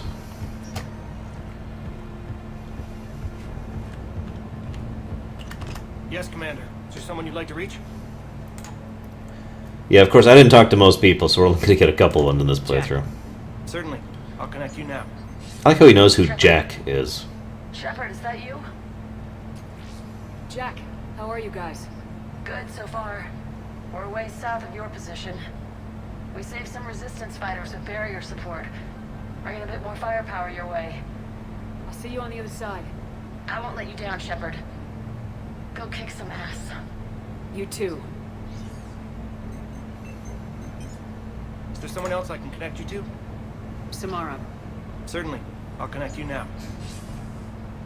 I wondered if I'd see you again, Samara. It's past time I joined your battle. Your gift for inspiring confidence is needed now more than ever. You think it'll work for all these different people? Most would have deemed such an alliance impossible. Farewell, Shepard. Half of me likes these little talks you can have with all these characters, and half of me does not, because I kind of like the fact of being able to touch in with them. I also like the implication that the battle is happening in more than just this one area. I do actually rather like the fact that there's that implication, but this is another situation where the more you think about this, the more it doesn't make sense. Like has been mentioned in chat as I was leading up to it, you know, these people just spontaneously are capable of talking right now. They're not busy with fighting, especially since, based on what we understand, they're the diversionary force, so they should be actively fighting right now, while we're standing around talking to them. In addition to that, the other thing I don't like about this is it felt tossed in. I don't know what else to add about that. It really just feels like it was just thrown in so that we could have one last, you know, hurrah with all the characters from 1 and 2, or mostly 2, that we encountered throughout 3, and that's basically it. Jacob Taylor. Certainly. No actual effort or thought or, yeah, whatever. That you? Jacob. No, my name is The Catalyst. Kicking ass, more like. My kill count's through the roof. We'll meet and compare notches when this is over. You got it. There's this, great little bar in Rio we have to check out. I'm holding you to that. Give him hell, Jacob. Yes, sir. Shepard out. Is there someone else I can connect you to? Miranda Lawson. Certainly. I'll connect you now. Commander, hope you don't mind me crashing this little party of yours. Not at all. Feeling better? Much. Got a few sideways looks from Alliance brass when I offered to help. They can't be choosy at this point. I'm glad you made it. Shepard, I wanted to say goodbye. Goodbye? If we both come back from this at all, everything. Also, I read the script. You're gonna die no matter what ending you pick. Oh, goddammit. It has to stop. I understand. This isn't goodbye. You have to believe we're not done yet. Listening to you, I can believe it. Good. And Miranda. Yeah, I agree. This whole scene just didn't have any real impact on me emotionally. And you too, Shepard. Even though I liked some of the individual dialogues, Miranda's was a really good one. The rest of it was just. I can connect you to? I'm done. Yes, ma'am. All right. Enough of this calm of the storm crap. Let's go back to action-y epicness, which will then be interrupted by more calm of the storm crap, which will be interrupted by more actioniness, and then more calm of the storm, and then an attempt at visceral horror, which is completely out of place. And I actually know where I'm going. I'm going this way, apparently. Can I go through here? Apparently I can.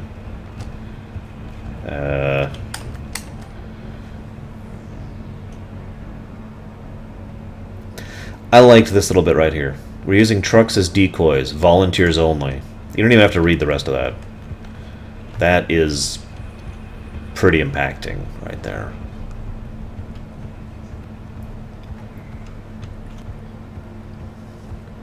How do I get to Anderson? Yeah.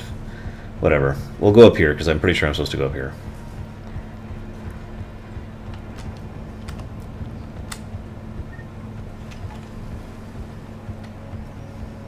I want you to coordinate with the Alliance. Make sure we iron out these logistical problems. Yes, sir. Broken don't want to share supply. That's just Rex playing hard to get. Tell him I've got a crate of Denorian beer I'd be happy to barter with. And that ought to get his attention. Shepard. So I guess this is... Just like old times. Huh. Might be the last chance we get to say that. You think we're gonna lose?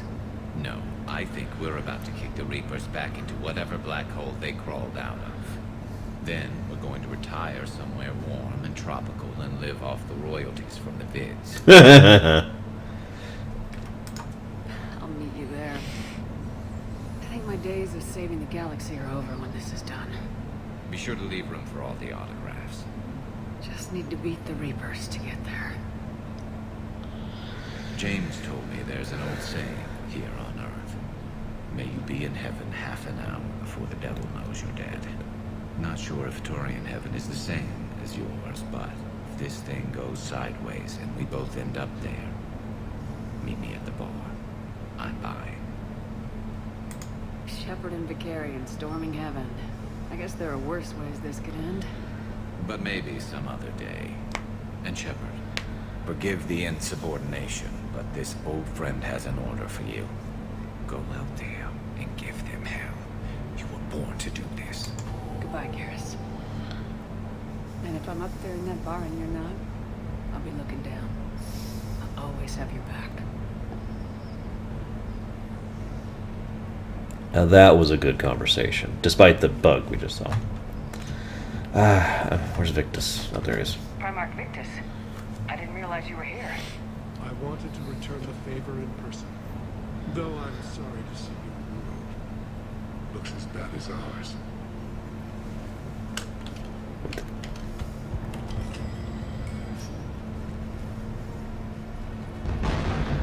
That bridge wasn't there when I looked up earlier. got hostiles on the perimeter. I guess we needed somewhere to put the turret. God dang it. I mentioned earlier that I don't mind turret sections. In fact, I even kind of like turret sections. This is not one I enjoyed. This one just felt boring compared to the earlier one on Peliman's Moon. And the one on Thessia, for that matter.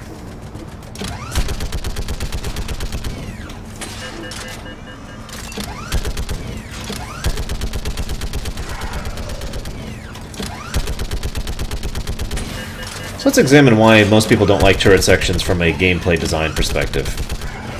Coding-wise, turrets are extremely easy to program, and gameplay-wise, they are extremely non-interactive, especially for something like a video game, and naturally interactive medium.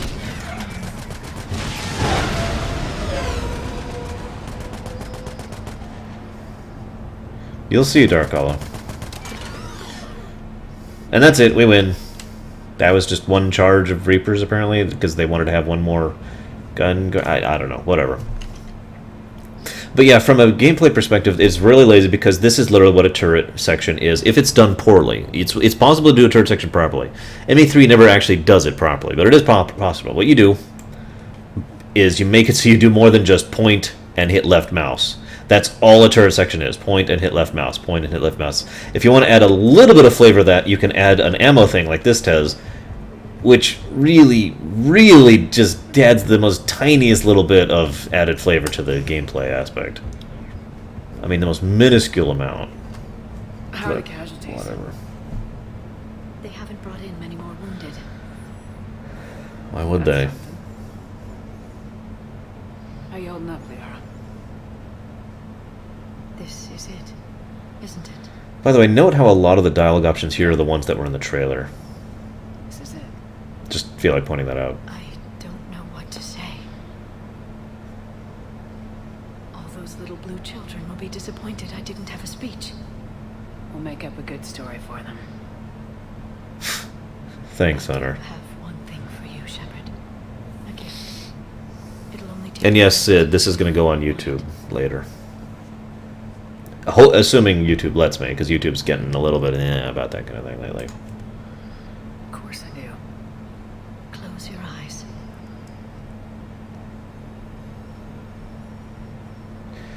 So a lot of people assume that this is actually Yara becoming pregnant with Shepard. Even though this is not the first, and indeed not the second, and arguably not even the 3rd or 5th or 18th time that they've done this.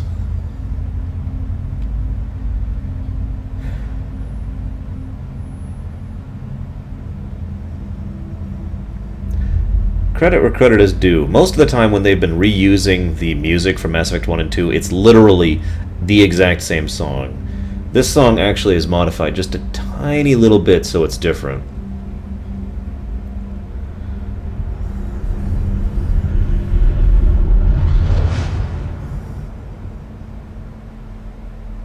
Thank you. I have no further comment on it. I just felt like sharing what most people think about that scene.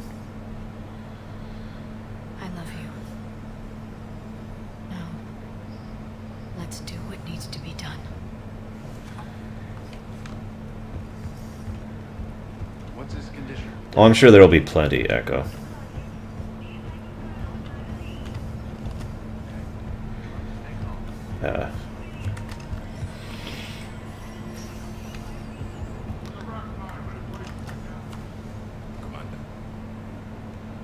Was it this bad in your time? Worse. We saw how bad it was. Krogan speak to his men. In our cycle, the races never came together. There was no rallying cry. I envy you. Really? There's not much left out there. The future is still out there. It is something my people could never say. There will be a tomorrow. Only if we win today. No one else has ever made it this far. You came a long way, Javik. Farther than anyone else here. And I look forward to fulfilling my mission. Mass Effect 1 and 2? Yes, biblical. This cycle, the exemplar of victory. Another V, by the way. Not just for humanity, or Turians, or Protheans, but for all life. Every soul that has ever existed is watching this moment. Well, no pressure when you put it that way. Do not waver. Victory is never won without difficult choices. I know. I've had to make a lot of those. We've already gone over that, Jacob Blade. But I know you will see this through for all of us, no matter the cost. If we actually pull this off, what will you do afterwards? Die. Since my birth, life's only pursuit has been war. I look forward to seeing what peace looks like. It's a big galaxy. Perhaps I will write a book with the Asari, with Dr. Tasoni. She suggests journeys with the Prothean. You do that? I will need a job. There will be no Reapers left to kill. Thank you, Commander, for letting the last voice of the Prothean speak. It has been a privilege. I like that conversation, too. Hey, Rex. Shepard, you did it. No matter what else happens today, you did what no one else could. You united a galaxy. That's a victory right there. Don't worry. I know why you're going to win. Because you brought the Krogan. Now let's go kick some ass, Shepard. Yeah, sorry, I kind of skipped the Rex speech. I didn't actually mean to. Don't crash.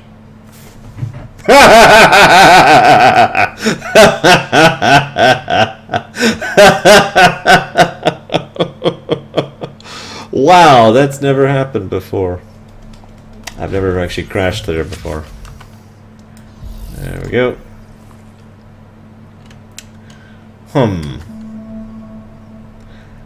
I'm not sure why that happened.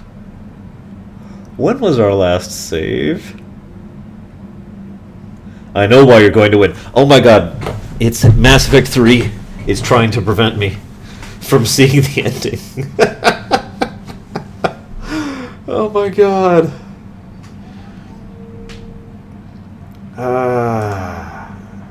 Come on. You gotta be kidding me.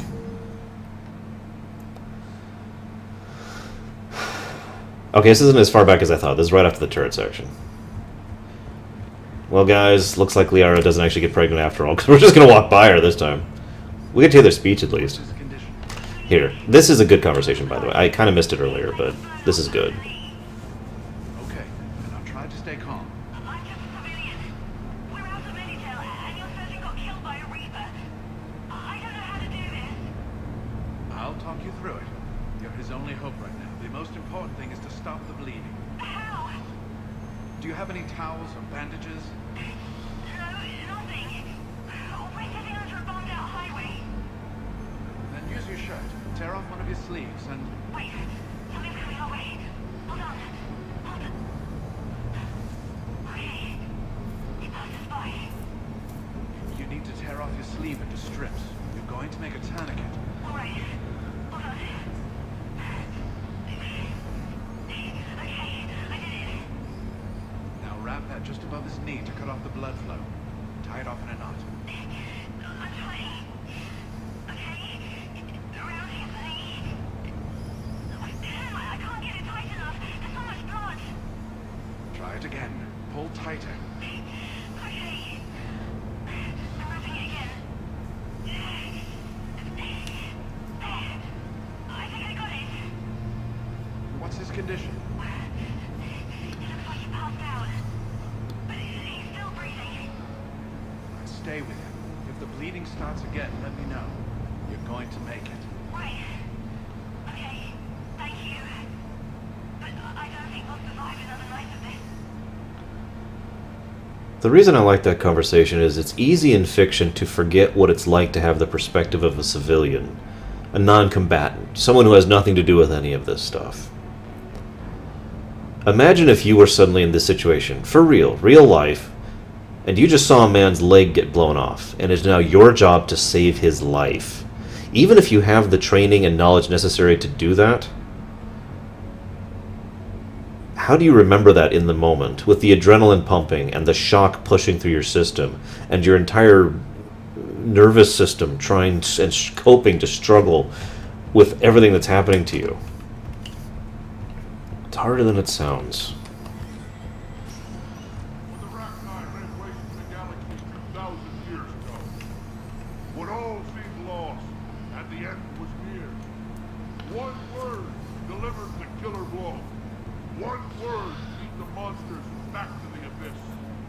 one word brought death to an enemy none dared fight. That word was Krogan! On dinosaurs! Oh, sorry. The Krogan rise again. Today, we forge a new path and join the galaxy as allies in victory. Today, we win our future! Don't crash. Okay. Whew. What about this zone? We could circle around and flood it with reinforcements. Shepard, I have a question. Is it a big or small one? It is important. Its relevance would be diminished at any other time. Ask away. In this battle, the Reapers have no reason not to use their full capabilities to destroy us. Their forces are in entrenched positions. They have superior firepower and outnumber our forces. My question is, what makes you think we can reach the conduit at all? It's okay, Edie. I've seen the script. Although this is the correct answer. The Reaper's biggest flaw ever since Mass Effect 1, hell, ever since before Mass Effect 1, has been their arrogance and their overconfidence. The Reapers have the Citadel. They think they've won and that's the best time to hit them. If they have spies or other intelligence, we could lose the element of surprise. In such a case, we will likely lose. Are you afraid? Our probability for success is greater than any other plan presented to date. That's not what I asked. Are you afraid? I do not understand the purpose of the question. There's no room for doubt anymore, Edie. You understand what we have to do or you don't. I am clear on what we must accomplish, Shepard. The Reapers have destroyed thousands of civilizations. But they have never destroyed ours. Nor will they. Couldn't put it better myself. Time to move out. Note to self, quick save constantly. There's something I want you to know. The elusive man ordered my creation years ago. Jeff was the one who allowed me to think for myself. But only now do I feel alive. That is your influence. Thanks, Edie.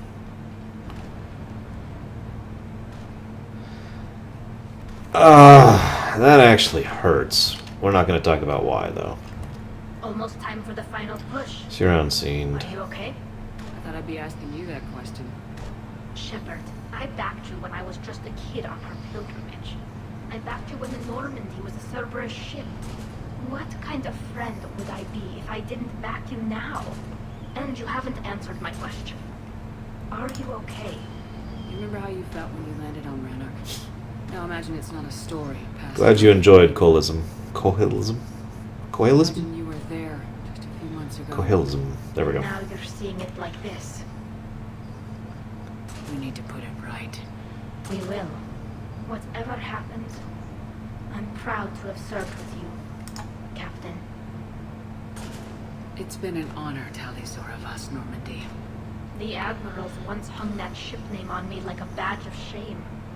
And then the Normandy helped us reclaim our homeworld. It's time I returned the favor. Quick save, constantly. Commander? Admiral? Just going over the sit rep. How's it look? Less than 25% of Hammer has reported in. That's it? There's some stragglers still en route. But the bulk of Hammer that's still intact has arrived. We're as ready as we're likely to get. Let's do it. Every minute wasted here, the Reapers gather strength. Exactly my thoughts. Battalion leaders, report to HQ. We fought hard to get here. But now the toughest... Now, we've already had 2 epic speeches up to this point. We've got to drive right through the heart of... I think we need another epic speech. What do you guys think? And get to that beam. What kind of defenses? The entire area is crawling with Reaper forces. Oh god, I just had a horrible thought. Our biggest concern is the destroyer, protecting the beam itself. Can we bring in air support to deal with it? Negative. Some kind of interference. We'll have to take it out from the ground. Now they've cut a swath of no man's land through the city. We'll have to cross that first. There'll be some limited shelter on the other side, but expect... Yeah, I think I agree, Hunter. We need to get our tanks to here. If we get close enough, we've got a shot at taking that thing out. How much of a shot? They know we're coming. This will be a one-way trip for many of us. But there can be no retreat. No stepping back. We move forward at all costs, understood? Booyah! Yes, sir! Johnson, Coates, you two will coordinate the artillery units. You know, I hate to point it out, but that felt more pathetic for the lack of music. And the fact that the "Hurrah!" sounded like maybe 5 guys. Support the tanks the best you can. I mean the actual sound clip. I need you for the final push through the beam. I'll give you a minute with your squad. Pick your team well. So, forgive me for metagame. Yes, I know there's another speech coming up. Forgive me for metagaming. Oh, hang on, we gotta have Shepard's speech first. To the squad. This war has brought us pain and suffering and loss. But it's also brought us together. As soldiers, allies, friends. This bond that ties us together is something the Reapers will never understand. It's more powerful than any weapon, stronger than any ship. It can't be taken or destroyed. The next few hours will decide the fate of everyone in the galaxy. Every mother, every son, every unborn child. I agree, Preacher. They're trusting you, depending on you to win them their future. A future free from the threat of the Reapers. But take heart.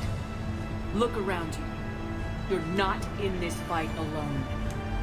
We face our enemy together, and together, we will defeat them. I actually like that speech of the 4 we've encountered so far, but I actually like that speech more than the other ones. Or rather, I'm sorry, I'm saying this wrong. I would have liked that speech more if it had literally immediately followed Anderson's, and within a matter of minutes followed the previous ones. Javik. Ashley.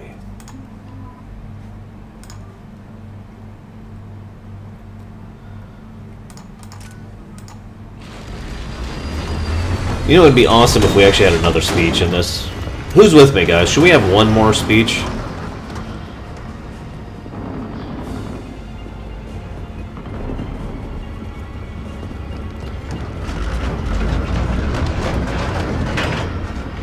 Anderson, come on, give us a speech.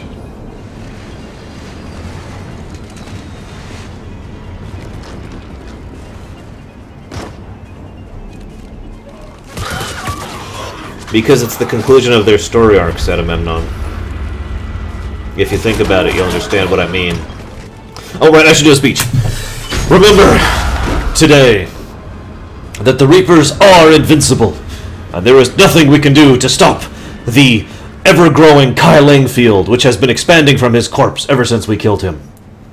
Our only hope is to give in to the stupidity, and therefore, we will not go quietly into the night. We will not go down without a fight. We will live on. Well, actually, we'll die. Today we celebrate our London Day.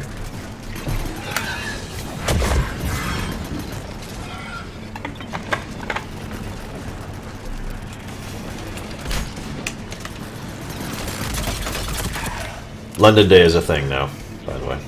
I love how many people keep asking if I have extended cut. I'm not going to answer that question. You'll see. We're not even that far away.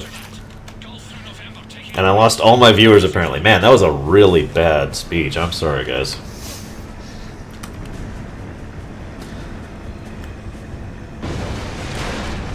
Wow, they just took out a Mako in one shot. And by they, I mean, I don't know what.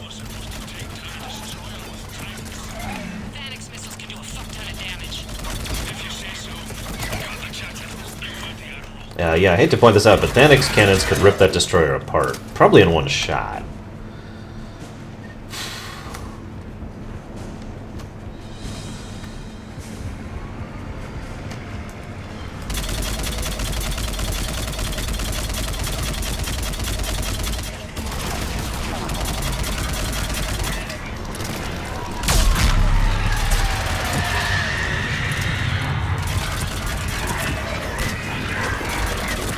Actually, that's a good question. Given what we know about how the Thanix cannons work, how do you put Thanix into a missile? Because, I hate to point this out, but, you know, missiles, explosives, work differently than energy beams. Whatever. I would totally own this section if I was in the Mako. Just saying.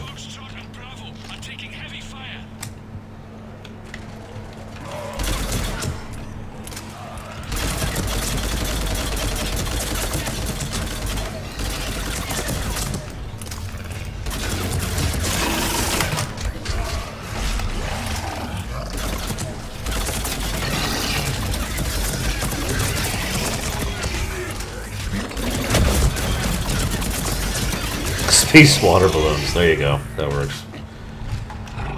So we're not at the point where I finally had to turn down difficulty. The one section of this game I've never actually completed on hard difficulty.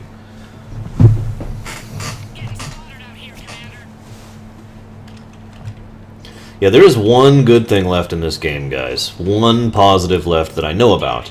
I'm not saying I won't have other positive things to say, because, you know, we'll see. Please don't give me another turret section. I'm already kind of tired of them. And, as I already explained, yours are not done well.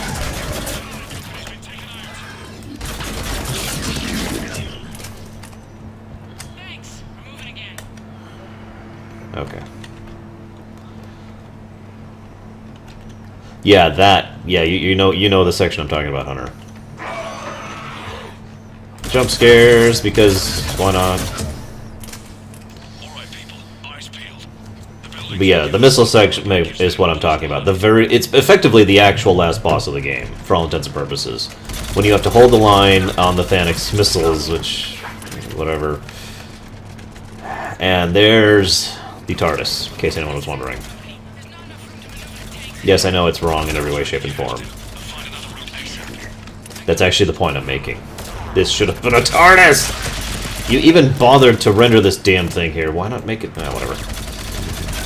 I know. There's actually legitimate legal reasons why they shouldn't do that. Would have been funny, though. You have to admit.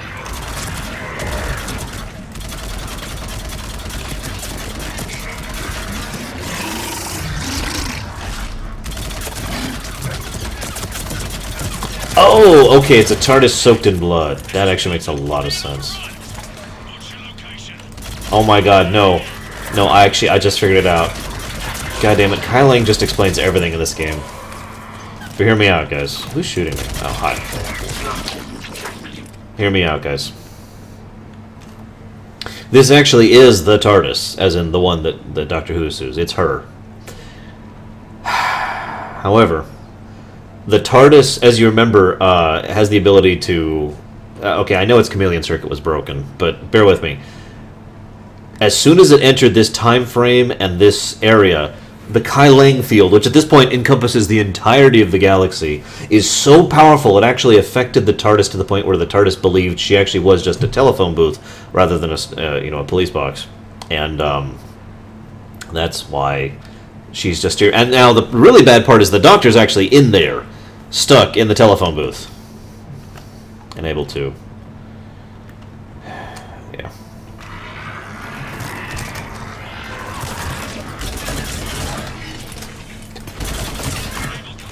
I'm going to start using that as a term, by the way, the Kai Lang field.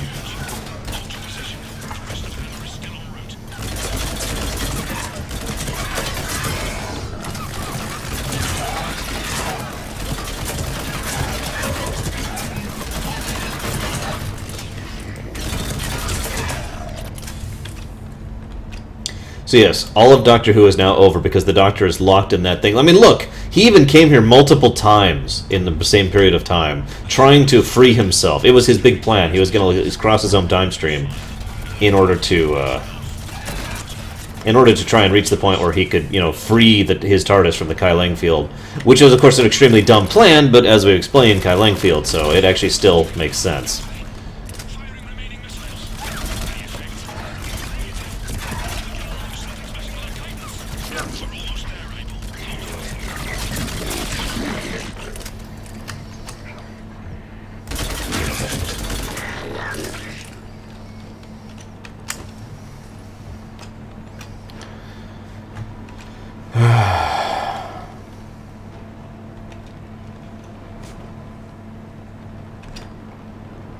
Oh, yes, sorry. I was actually just thinking about that case now. We'll go ahead and add that to the Reapers are totally invincible list. We're gonna that number is gonna go up significantly when we talk to Crayola, by the way. No music playing, by the way.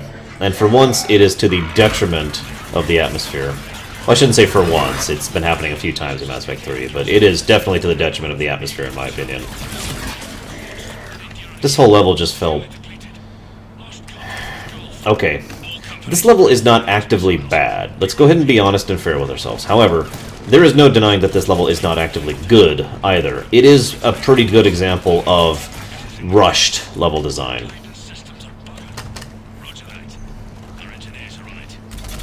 A lot of reused assets. Really poor layout.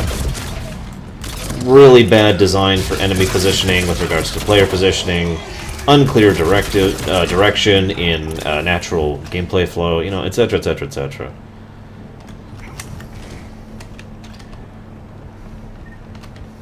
Congrats, Omni.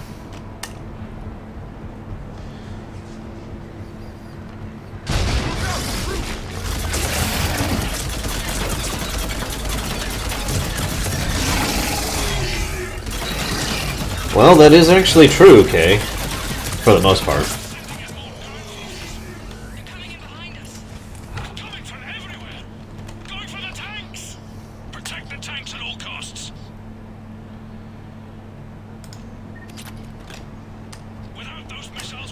Oh, Kailang Flago. That's an easy answer. I mean, a really easy answer.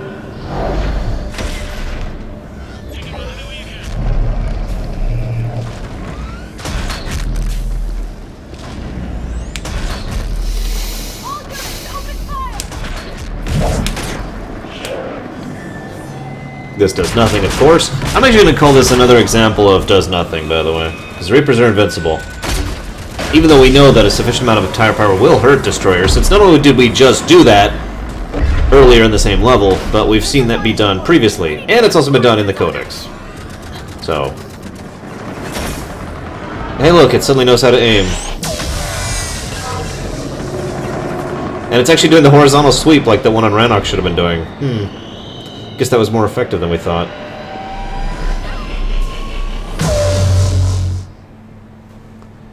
I'm also going to call that cheap, but I've already explained that reason why I call that cheap a few trillion times. This is it, final boss.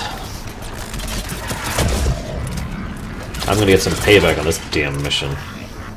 Or level, or stage, or whatever you want to call it. There's the artillery. But the company's been wiped out. Commander, do you read me? Major, what's the situation? The beam's interfering with missile guidance. We can hit the destroyer, but we'll never make the precision strike we need to take it out. Damn it. 80, can you read me? Yes, Commander. Any suggestions? I may be able to use the Normandy systems to enhance the missile's targeting capabilities. Excellent. I'll need you to open a link to the Normandy from the missile systems. On it. Oh, sure, we gotta use this one first. Sorry, my bad.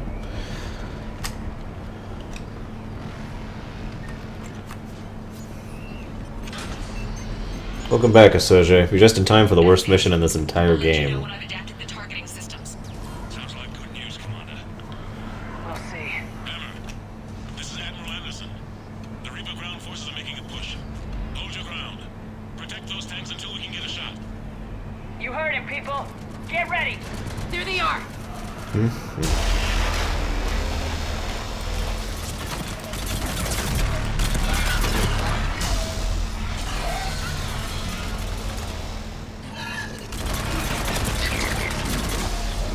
I'm intentionally not using cover and intentionally not aiming because this is just catharsis at this point. This frickin' level. This is just tedious, irritating, and frustrating. Not enjoyable difficulty at all. I'm sorry. Just wave after wave of Zerg rushing crap, which has way too much health. And that's it, actually. There's nothing else to even add to it.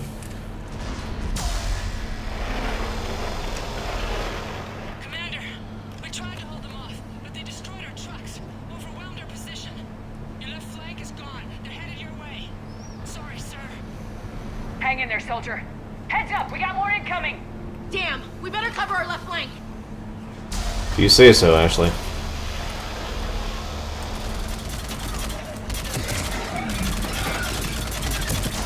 I mean, Ashley would know. She's an expert at covering the left flank.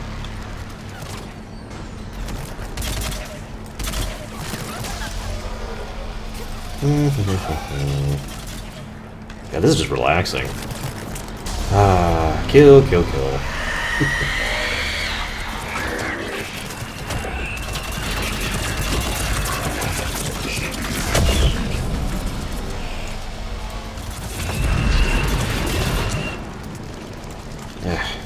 God damn it. Okay, stop making me aim just because you're staying up there.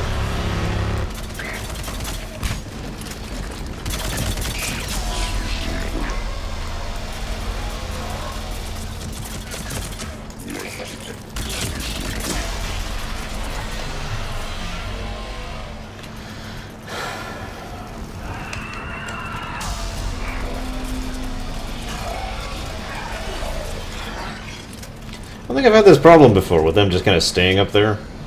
Pretty sure I haven't. This is interesting.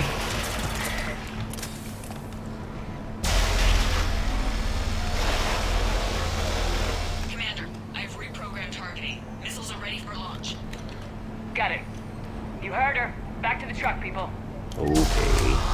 Missile guidance enhanced. Firing! Countering interference. Did it hit? What happened? The Reaper is still too close to the beam. We're down to 2 missiles.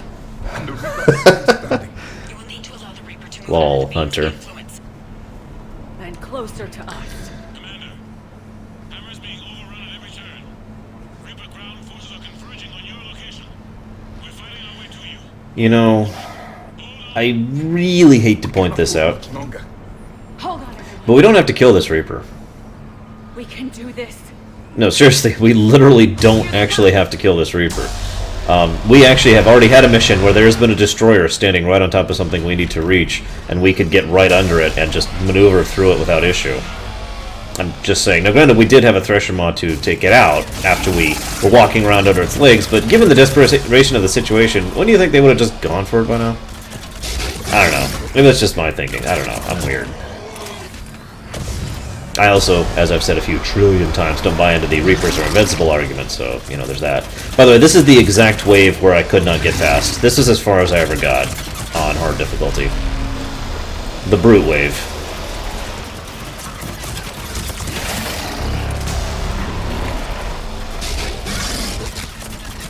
For anybody who's curious. Turned it down to normal for this wave.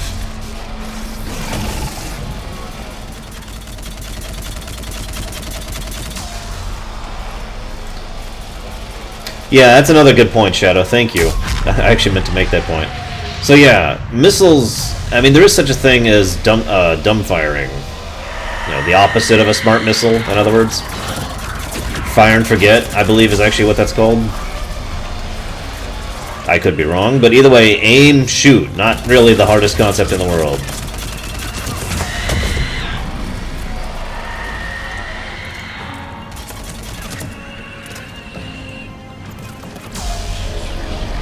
I also like how that Reaper, which is right there, is not shooting at us.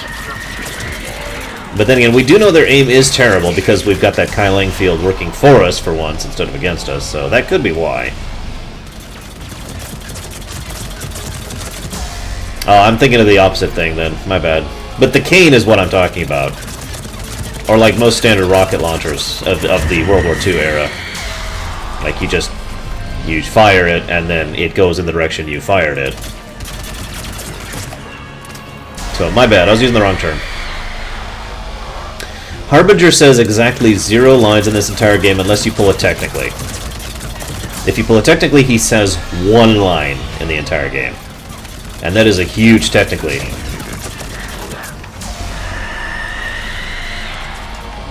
At least we have some music this time. I do not want to know what this wave is like on Insanity, by the way. The Banshee wave. Just... bleh.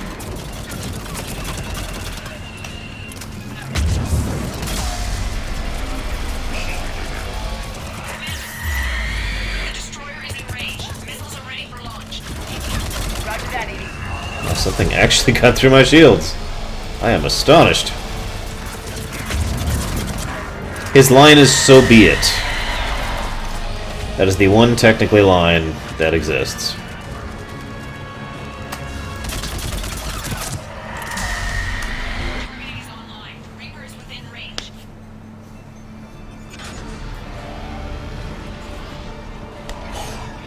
Oh, I believe you guys. I believe you.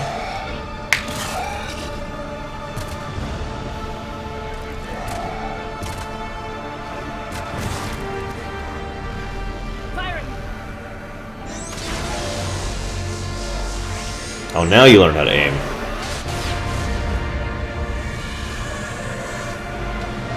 Going down. Hit him with everything you got.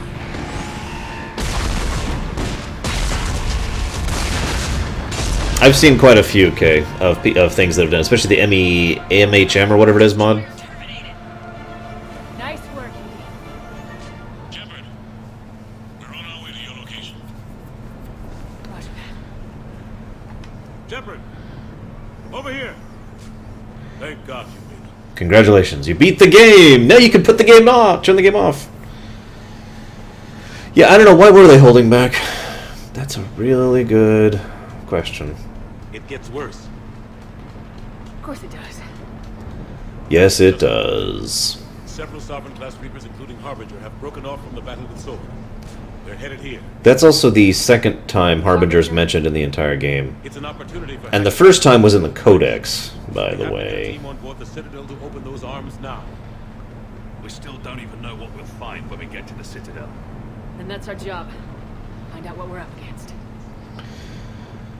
All right. Saddle up, everybody. Get me Because it has more eyes, Agamemnon. Duh! I'm sorry, I can't even say that with a straight face. No, they know it's Harbinger because he won't shut up the whole time he's soaring through space. He's like, "We are the Harbinger of everything that will end in genetic destiny," and blah blah blah blah blah. And he's just flying through space, saying that the whole time. Hey look, it's the Deus Ex Machina.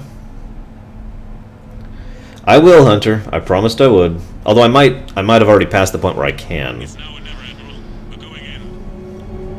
Because I really don't want to do that last boss again. All ships, this is Admiral Hackett. The Crucible is on the move. I repeat, the Crucible is on the move. Oh, it has one less leg. I didn't actually know that. I knew it had different eye setup, but I didn't know about the leg. Oh no, it totally can make sound in space because it's the Reaper and they're invincible! Even space cannot resist the Reapers.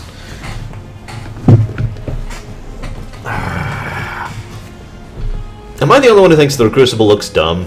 I mean, totally ignoring how irritating it is and how it is the single greatest flaw of the entire series. I just think it looks dumb. It's a purely aesthetic thing. I'm curious if you guys agree or disagree, or what have you. Oh, that's right. Rannoch actually mentioned Harbinger. My bad. 3 times. Whoa. A straight shot with Reapers trying to crush us along the way. We just need to get a handful of troops through. How about 1? Well, technically 2. Does 2 count? Oh, here it is. Okay, so I was hoping I'd have a pause point because I'm not actually sure if I'm going to get a pause point prior to... basically not counting the pause points that will be happening during the Elusive Man section. I want to talk about this now because I want to get it out of the way. I've talked about the shifting in tone that's been happening up to this point in time, right? And it's been pretty bad. A lot of people who are proponents of the indoctrination theory pointed to a lot of things that happen in this final section here, pretty much from this point onwards, and how they don't actually make fundamental sense, right? That is absolutely true, but the unfortunate reality of it is that's not being done on purpose. That is a consequence of the cheap feeling that Mass Effect 3 has had for many sections of it. And I've been pointing out the things it's been doing poorly or badly or indeed otherwise not well, because they were rushed, because they had a time and a budget, and they had to make both work, so they kind of skimped in areas. And that is true, and that is unfortunate reality of making a game, or indeed anything. So I'm not necessarily going to hold that against a few of the people who are in charge of making this, but I just want to make that point. The next thing I want to mention, though, is why the endings are bad. Not why I think they're bad, because the why I think they're bad is different. Let's talk about why the endings are bad. God, where to start? How many of you out there have ever played D&D, or any form of tabletop interactive RPG, basically? The kind of thing where you know, it's a very social, very interactive kind of a thing, you know, that kind of a situation. Let's assume for a moment that... Bear with me, Kay. Bear with me. I'm going to make a point here.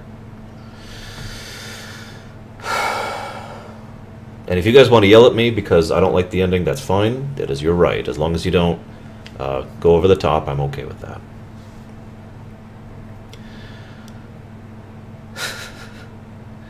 If I was playing a brand new D&D game, let's say that I was playing a brand new D&D game. Mass Effect actually has a D&D, well, a D20, I should say, rule set. And let's say that they start the campaign. It's just intended to be a short campaign, and it's this brief little stint, and we're going through this Earth mission, and it's kind of, it's here or there or whatever. And it gets to the point where we reach, you know, all the things that are about to happen. We go up to the Citadel, we have the visceral horror section, which I'll talk about when we get there. Then we have the awesome scene with the elusive man, which is probably my 5th favorite scene in this entire game. And then we have the absolute worst form of railroading I have ever seen in fiction, ever. And I mean that sincerely. Because it's not just railroading in the sense that we have choices that are being dictated to us by the game, because that's the kind of thing that happens in every game ever. I'm sorry, I'm getting ahead of myself. Let's rewind a little bit. Let's say in this campaign we get to this point, and the GM tells me you have to choose A, B, or C.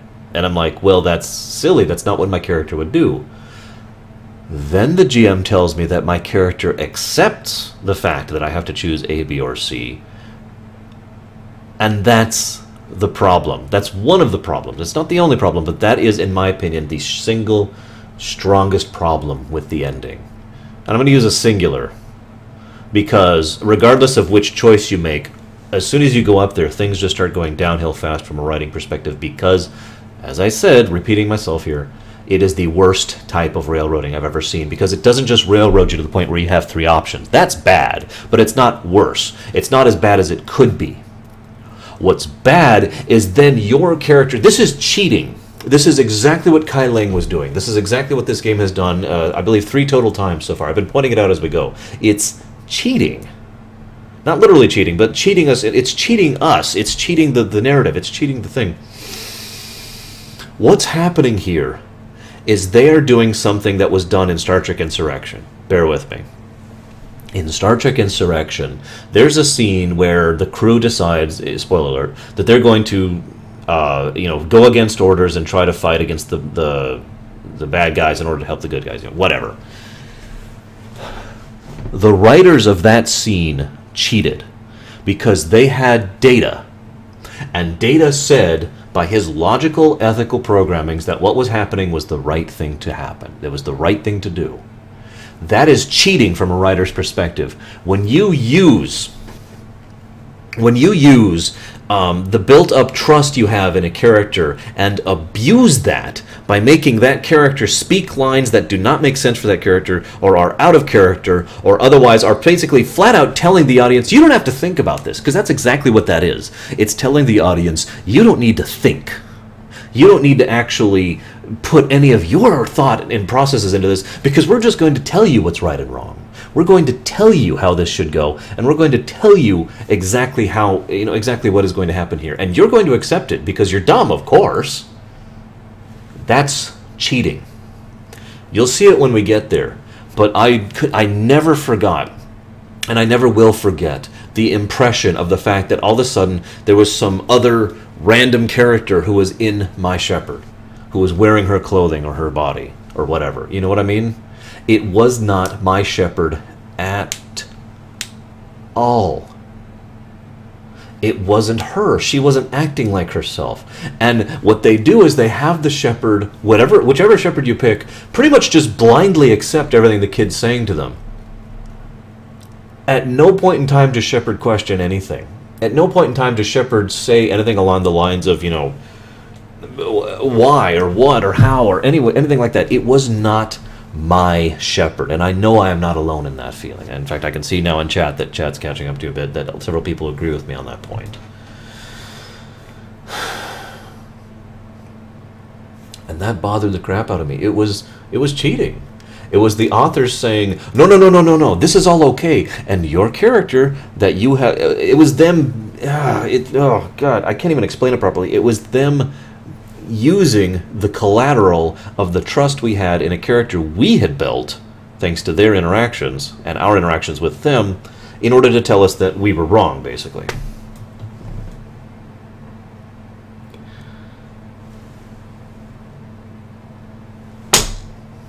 What else do I have to say to that? And that is why the ending, not even getting to the cradle point, this is before the cradle point, that is why the ending is bad, right there. It is the worst form of railroading. It railroads us into the choices, it railroads us into what we can say, and it railroads us with regards to our character's interaction. That is why the ending is bad. Now, I will talk about why I think the endings are bad later, but I really wanted to get that out because that was a tremendously important point. And as a writer, to be a little bit blunt, I'm a little bit disgusted every time I see that happen. In Insurrection it happened, as I just mentioned. In fact, it was mentioned on chat briefly. Earlier in this exact same game it was happened, when Hackett constantly shoves down our throat that the Reapers are invincible! That's the same exact thing happening. That is that same cheating. That is that same using the characters that we have trust built up in order to say something that isn't actually accurate, just because that way we have to take it as writ, because they're the ones saying it. It's cheating!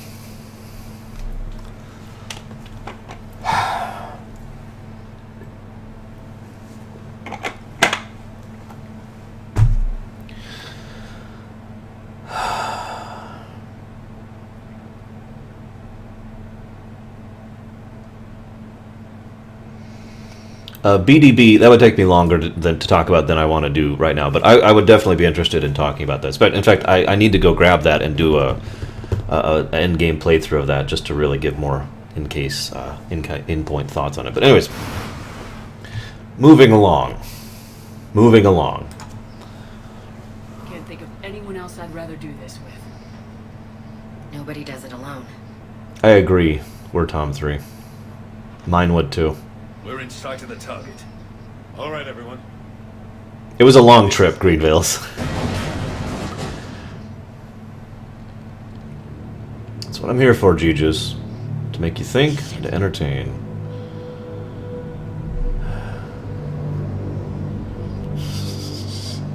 Mean Panda, a lot of people donated for me to play this. Otherwise I wouldn't. Hey, Harbinger! Surely you have something to say to us! Harbinger? Yo, talk to me. It's me, Shepard. We gotta move. You know, this hurts you, Shepard. Come on. Anything? Do I get my save here? Can I save here? That's actually a really important question. When was the last save? I need someone to actually answer this, because I don't know when the last save is, and I apparently do not have the option to save. And I really don't want to do that frickin' that hold the line mission again if I don't have to.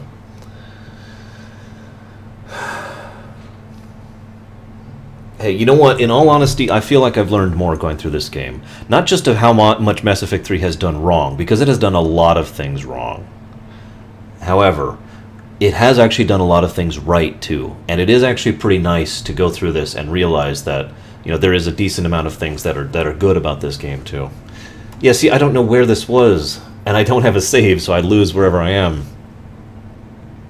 It just says Earth, London. That doesn't tell me anything. Oh, whatever. Screw it. I said I'd do it. I'm gonna do it. I am a man of my word. Crank it up to insanity. There we go.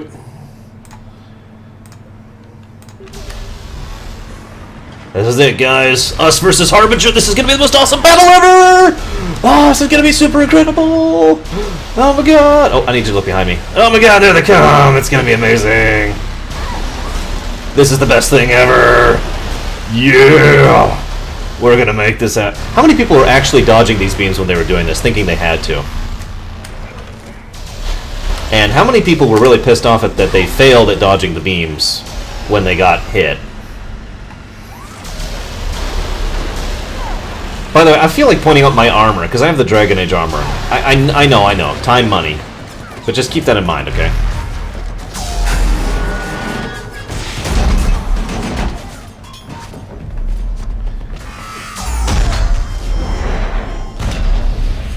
Don't just stand there. I tend to agree, Mean Panda. Not great. Not even good. Worth the playthrough. Got some good points, got some bad points. Dragon Age 2 had some great moments too. Also had some really bad ones. Damn it. Yeah, I have the extended because the Normandy actually picks up the audit and the crew. For those of you not aware, if you don't have the extended, this isn't even as good as it already is. They just kind of vanish into the thin air, basically. Or die in the deleted scene. Shepard! You gotta get out of here. With all due respect, Commander. Don't argue with me, Ash. I like how they are destroyed. I can do this. And I'm just look pristine. Somebody's getting out of this alive. Yeah, should I point out that the Normandy, that Normandy, has Thanix cannons on it? We know this. They used them on the Collector. We know that.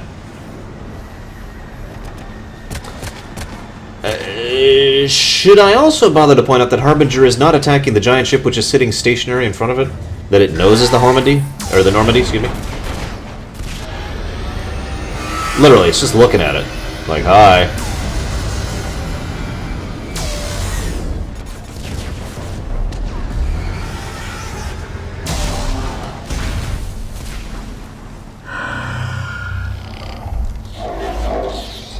Although, again, I hate to point us out. This is another example of the Kai Lang field affecting everything, including Harbinger.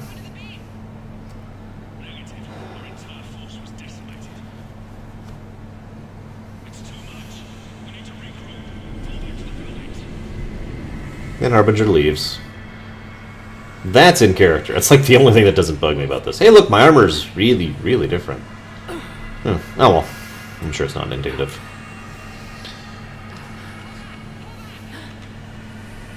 Now the fun part. Now, okay. Being honest, this was kind of effective. Reminds me of God of War 2, when you have to fight Zeus, except you're practically dead. Oh, right, I'm on insanity. Crap! Oh, God! I wasn't ready for this!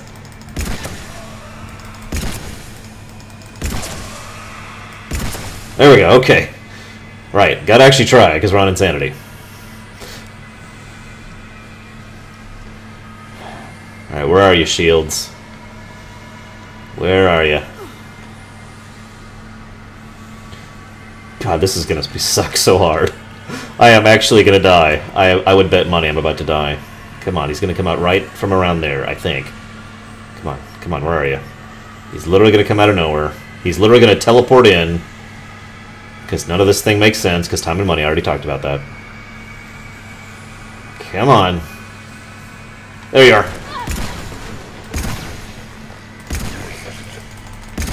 Damn it. 2 misses. I think I'm dead. Yep. 2 misses. Too many. The final boss has defeated us. Marauder Shields has succeeded in his mission. Oh my god. Can I, like, skip this? No, of course I can't. I was right, though. He was behind the wall. My memory served me correctly. Skip. We're gonna try this one more time on Insanity.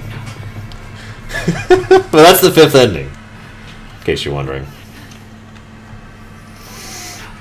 Alright, they're gonna be over here. Okay, fine. Let's hit the trigger first, because we got coordinate triggers. There they are.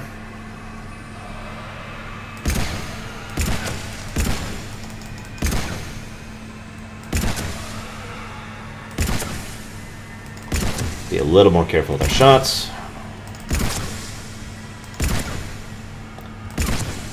Interesting bug. There we go. Much better. By the way, I want someone out there to just be picturing in their heads. Ba ba ba ba ba ba ba ba ba. Ba ba ba ba ba ba ba ba ba ba ba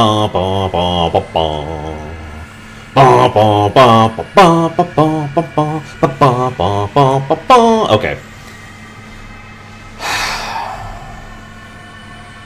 Ah, crap. That was really bad. Damn it. Nope, it's over. Yep. Alright, we're gonna turn it back down.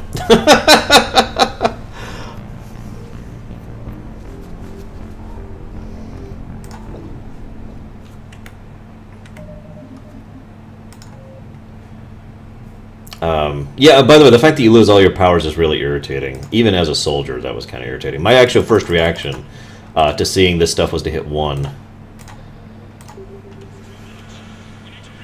I've actually never done this on Super Doom Easy Mode either, so I guess we'll see how this works.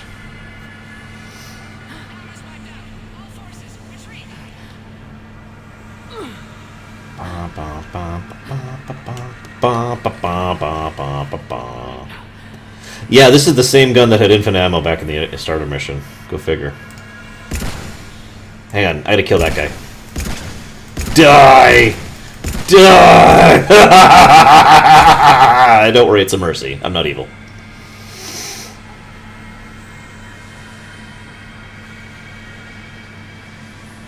Oh my god, I just had the most horrible thought ever. Because you'll be able to reload at that exact save right there, and there's nothing you can do to increase this. The only way to actually increase to get past this point is to go back to that same save the cutscene, save the cutscene. You know, just this is like the worst form of Groundhog Day, because instead of a whole day, you get like these 3 minutes of stumbling forward. And are the husks not coming? Guys? No husks? Seriously? There's apparently no husks. Okay. Hey, Marauder. Listen, I can one-shot you this time, so... Rest in peace, Shields. Rest in peace. Hang on, gotta reload. Hang on, gotta reload again. One more reload.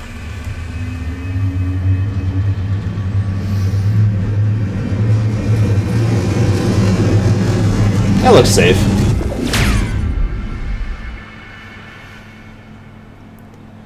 It's full of stars. Added scene. That was another Reaper dying, by the way, if you caught it. Here's a question. Given that, as I've said 20 times, the Reaper's main advantage, militarily speaking, is their Mass Effect shielding, why don't they do melee combat in space more often? I mean, Sovereign did that to great effect back in 1.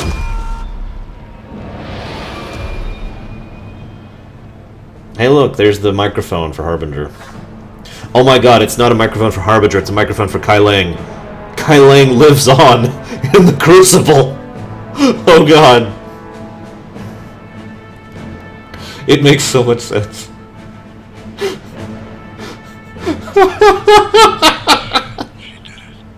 That would mean that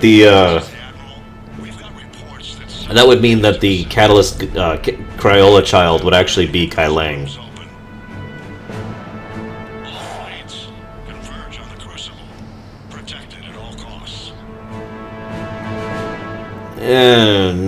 Kind of near his ass, but mostly not really.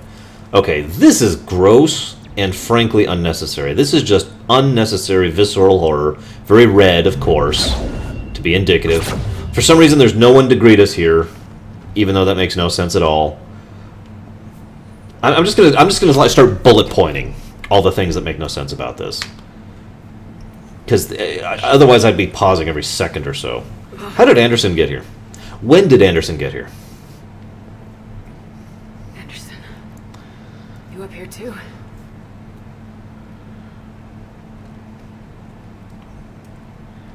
I followed you up, but we didn't come out the same place, no. At least I don't think we did. What's your surrounding look like? Hear that? Anderson followed us up here. Okay. Okay.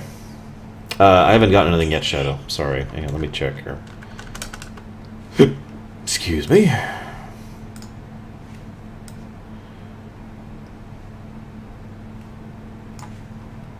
Close this here.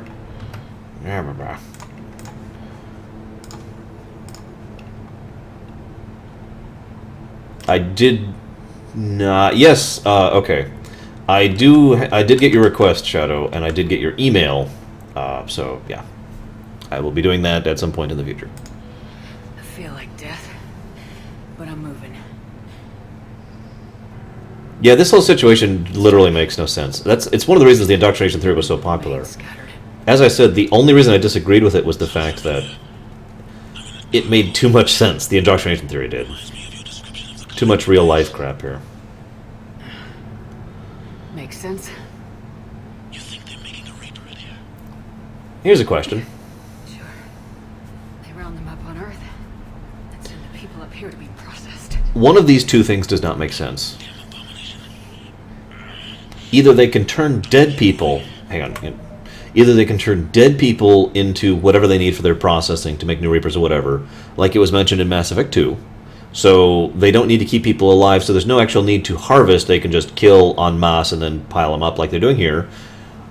Or they need them alive, in which case the question is, why are they actually killing them here for the sake of whatever reason, especially given that there's a huge variety of species on here, which would be helpful for the harvesting of other... blah, blah, blah, blah. It's... No. No matter which direction you look at, this does not actually make sense. Yeah. Also, this is just gross. And there's this webbing for some reason. I'm sorry, but as I've said before, I disagree with usage of visceral horror just for the sake of visceral horror. This doesn't actually add anything to anything.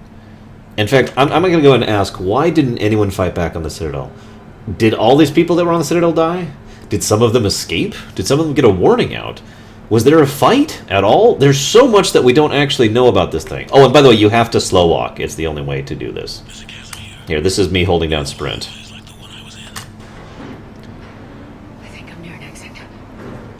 I could see that, Sergeant Joe Doug. I really could. Where the hell are we, by the way? While I'm on topic, where the crap hell are we? And why is there this console up here that the Reapers built for us to use? Don't get too far ahead of me. I mean, really.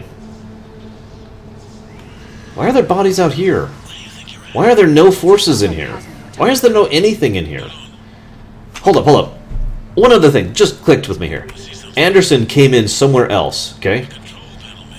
Do you see any other entrance to this room thing that's right there?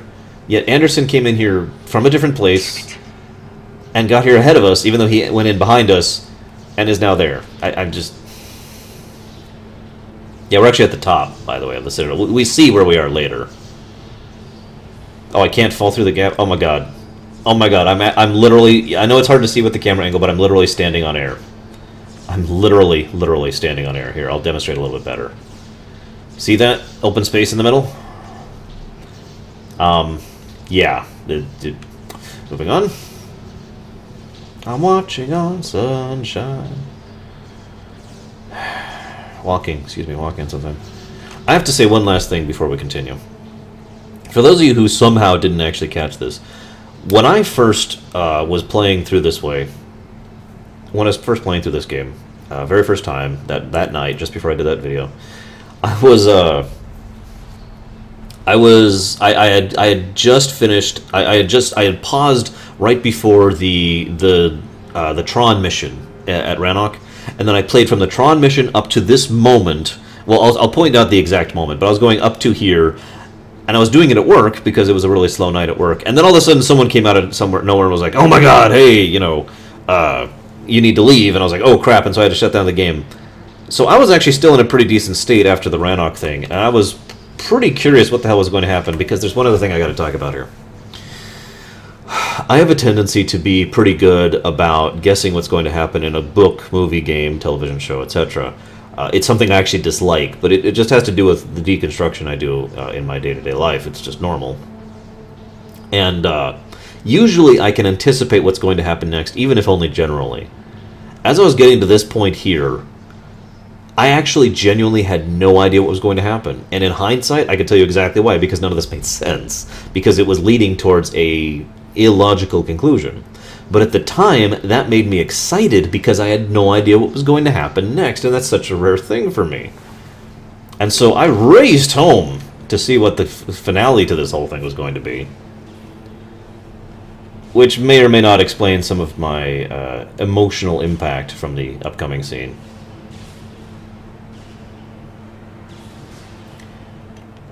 I'm just going to make it clear, no other entrances. The exact moment at which I had to shut down the computer, and I really want to stress this because this is kind of funny. The exact moment was...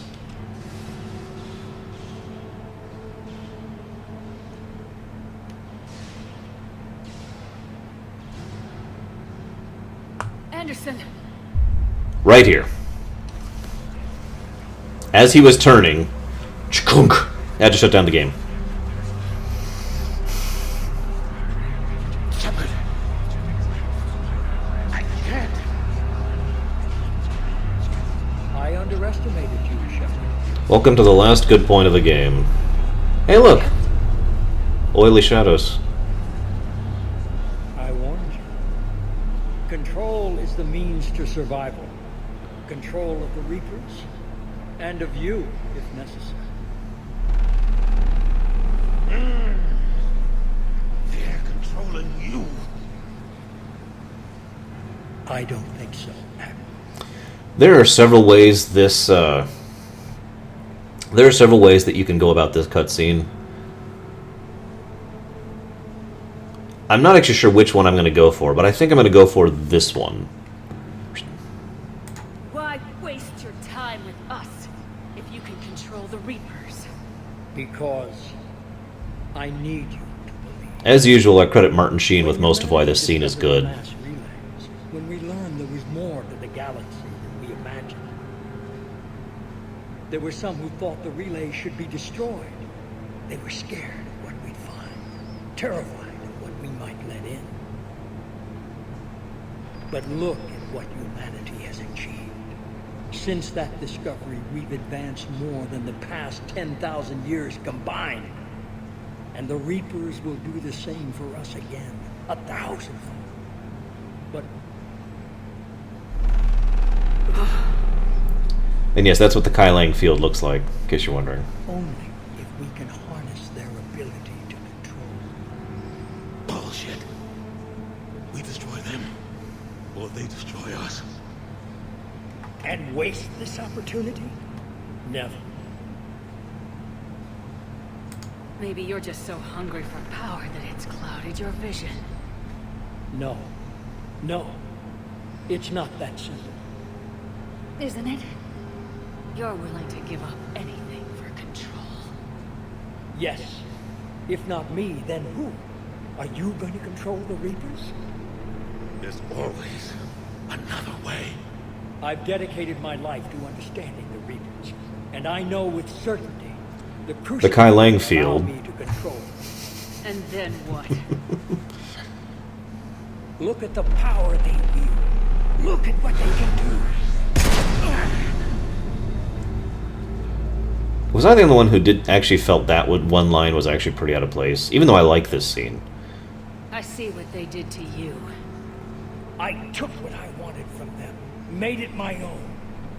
This isn't about me or you. It's about things so much bigger than all of us. He's wrong. Don't listen to him. And who will you listen to, Shepard? An old soldier stuck in his ways, only able to see the world down the barrel of a gun? And what if he's wrong? What if controlling the Reapers is the answer? Then open the arms, let the Crucible talk, and use it to end this. I will. Do it! I know it will work. You can't, can you? They won't let you do it. No! I'm in control! No one is telling me what to do! Listen to yourself. You're indoctrinated. No! No! The two of you so self-righteous. Do you think power like this comes easy? There are sacrifices. You sacrificed too much. Shepard, I only wanted to protect humanity. The Crucibles can control it. I know it can. I just... It's not too late. Let us go. We'll do the rest. I can't do that, Commander. Of course you can't. They own you now. You'd undo everything I've accomplished. I won't let that happen. You're nothing more than the Reaper's plaything now. Now! You're the one who failed.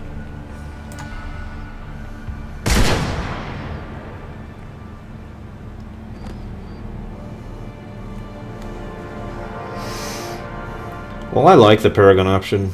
I like the Renegade one better. You'll see why in a moment. It actually seems flip-flopped, which is funny because the Destroy controller flip-flopped too.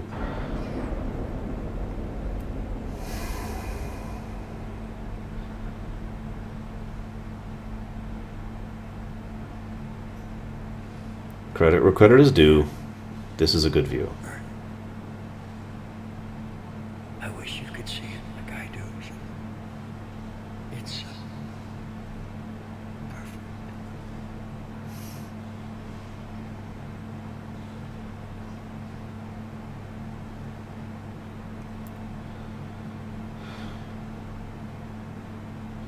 I don't know, okay?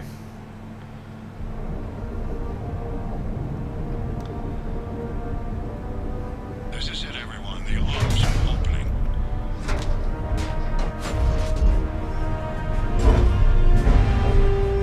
Oh, so that was just the shell. Okay, I'm with that. It's still a microphone for the Kyle Engfield.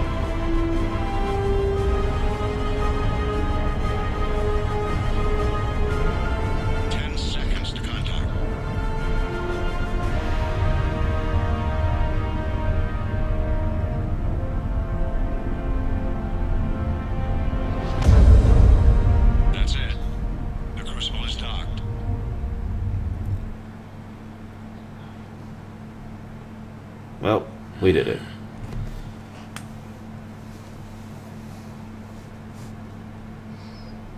Because control is, I'll get to it in a minute, Armdo.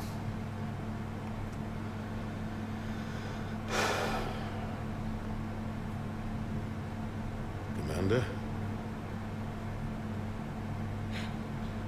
We did it. Yes, we did.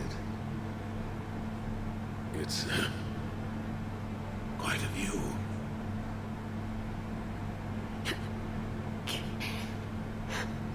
Best seats in the house. God. Feels like years since I just sat down. Think you earned a rest. Stay with me. We're almost through this. You did good, child. You did good. I'm proud of you. Thank you, sir. Goodbye, Captain. Anderson.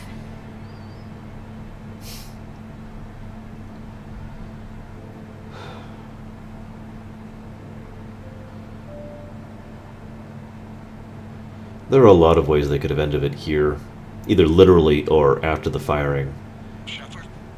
Commander? But for some reason they decided not to. What do you need me to do? They needed to have one final plot twist. Nothing's happening. The crystal's not firing. It's gotta be something on your end.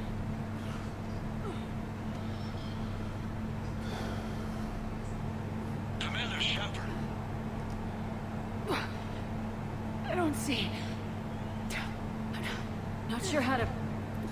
Sorry, you Flago. Someone donated for the ending we'll be getting. Commander.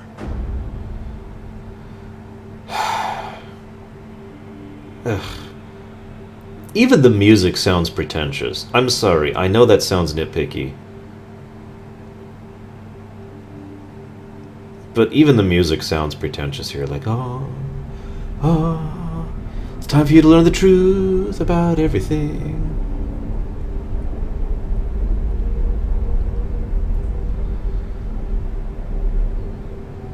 By the way, yeah, I really don't know why they cut Anderson's extended dialogue. It was great, and it fit, and it was awesome.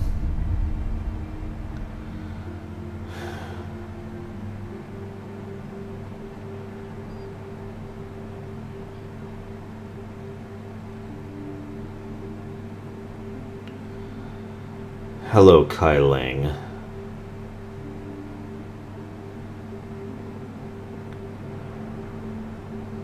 Why are you here?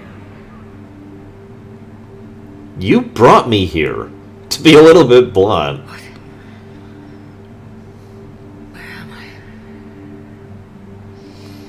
The Citadel.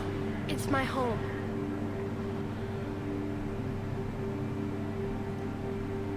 Who are you? I am the catalyst. Ugh. I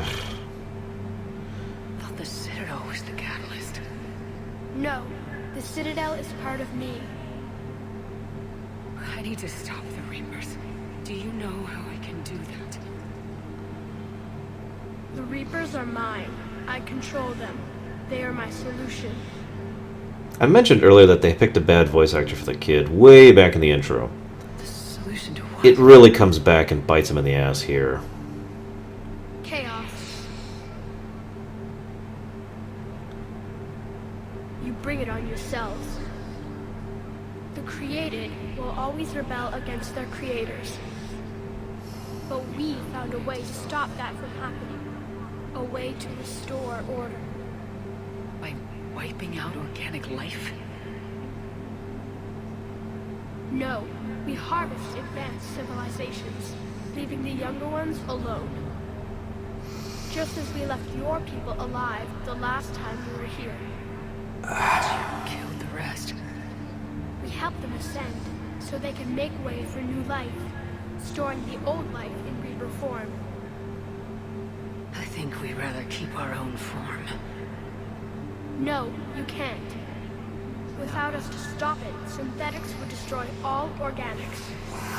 We've created the cycle so that never happens. That's the solution.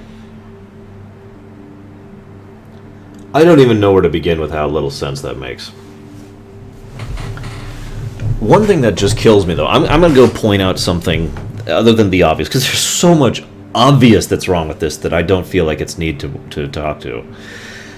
Let's talk about the thing that isn't obvious, though. Back in Mass Effect 2 and in bits and pieces of Mass Effect 3, they wrote AI correctly. The kind of pseudo-alien, logic-based thinking that an AI generally would have. The concept of a synthetic intelligence and the way it functions. They actually wrote that properly on multiple occasions. I actually pointed it out, especially in Mass Effect 2 and in several points in Mass Effect 3. At what point did the writers decide, oh, well, you know, now that we've written AI correctly, let's go ahead and write AI in the way that makes absolutely goddamn no sense, to the point where we actually believe that a 12-year-old child could have written an AI story better than this. His logic is literally wrong. Fundamentally, he is a... This is 20 go to 10, for God's sakes, is just the level of bad that this kid is. But I also want to point out something else. I want you to pay attention to the background here. Hang on. It happened earlier. Watch how all the ships are going around, right? Come on, do it again, now that I'm pointing. Come on. I've already seen it do it twice.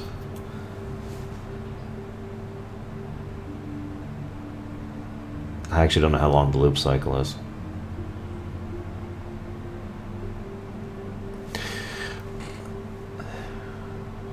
Maybe it was just a bug. I swear to God, I actually saw the loop cycle of the animation, the two-dimensional animation that's playing back there, actually glitch and warp rather than, you know, loop properly. It might have just been a bug, because I'm not seeing it repeat itself now. Ah, well. Feel free to watch that. See if it does it again.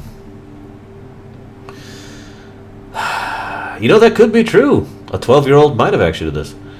So, here's the other problem. Let's assume that his logic is wrong and he's just your typical I'm an evil AI. Can I ask you an honest-to-God question? Do you think it would make... Oh, there it was. It just did it. Right there. It just did the loop. The bad loop. Right there. Anyways. And what's funny is they give you a perfect view of this with this cutscene. The other thing that bothers me about this is, okay, let's assume that the AI is wrong and totally flawed in his logic and is just insane AI. Okay, we've seen that in fiction before. A little overdone, but whatever, we have seen it. But here's the question I have for you. Even if we assume that the AI here, that the Catalyst, the Casper, the genocidal Crayola child, is in fact a bad AI, and that's the story of the entirety of the Mass Effect series, is that any better? Which would you prefer? Which would you prefer? That the Catalyst is an insane AI who is doing things because they make no sense, or has bad logic because he's poorly written? Which of those things is better, in all honesty? And I mention that because I phrase that the way I do because this is the entirety of the entire story of the entire Mass Effect series up to this point, expressed with one point, one bullet point. You remember I mentioned earlier my huge speech about summarization and why that's wrong?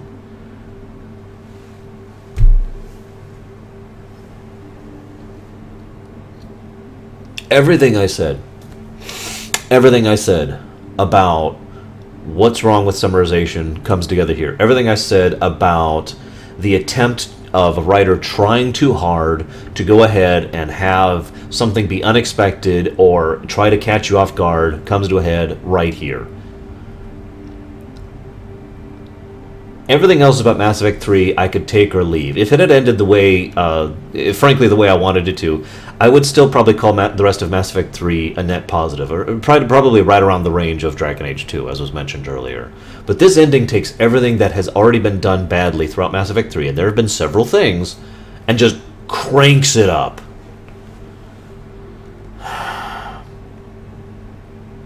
You said you're the Catalyst, but what are you? A construct. An intelligence designed eons ago to solve a problem. I was created to bring balance, to be the catalyst for peace between organics and synthetics. So you're just an AI? In as much as you are just an animal, I embody the collective intelligence of all Reapers. There's a lot wrong with that sentence. I'm not going to go into it. Correct. By who? By ones who recognized that conflict would always arise between synthetics and organics. I was first created to oversee the relations between synthetic and organic life, to establish a connection. But our efforts always ended in conflict, so a new solution was required. The Reapers. Precisely. I know I already said this, but why is my Shepard just sitting here and accepting this? Why is any Shepard just sitting here and accepting this? Where did the Reapers come from? Did you create them? My creators gave Nice them quote, power. Dad. I gave them function. They, in turn, give me purpose. The Reapers are a synthetic representation of my creators. And what happened to your creators? They became the first true Reaper. They did not approve, but it was the only solution. You said that before. But how do the Reapers solve anything? Organics create synthetics to improve their own existence, but those improvements have limits. To exceed those limits, synthetics must be allowed to evolve. They must, by definition, surpass their creators. That's wrong. Destruction, chaos. That's wrong. Inevitable. Reapers harvest all life, organic and synthetic, preserving them before they are forever lost to this conflict.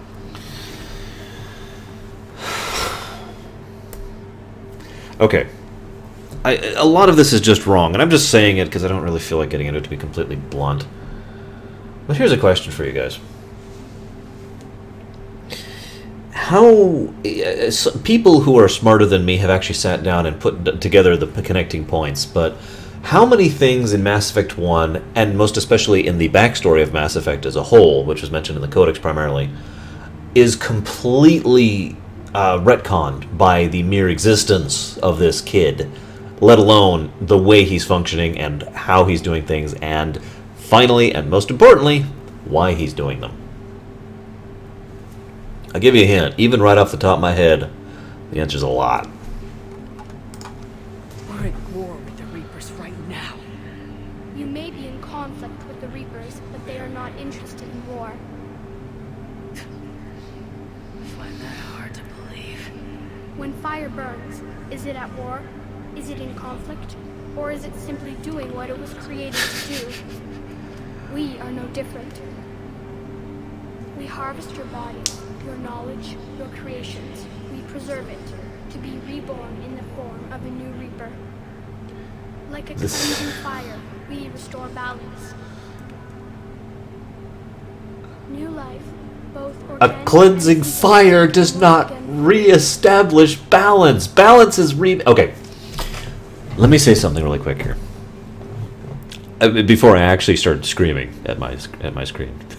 I wouldn't do it. I know the mic would pick it up too much. But no, seriously though. By the way, Shadow, you still have a chance to change your ending choice if you're curious. It's still your choice, man, but it's your choice. There is a saying, that which does not kill me makes me stronger. That saying is wrong. No, it is. That which does not kill me does not make me stronger. I make me stronger by refusing to let it kill me. A cleansing fire does not make everything better. A cleansing fire does not reestablish balance. We reestablish balance when we refuse to be brought down by that fire. Life, nature, the very concept of a biome and everything that means that is what reestablishes the balance. The fire is the aberration. This is fundamental logic. This is fundamental, guys. This is something that is true on a cellular level, for God's sakes. This is something true at a bacterial level.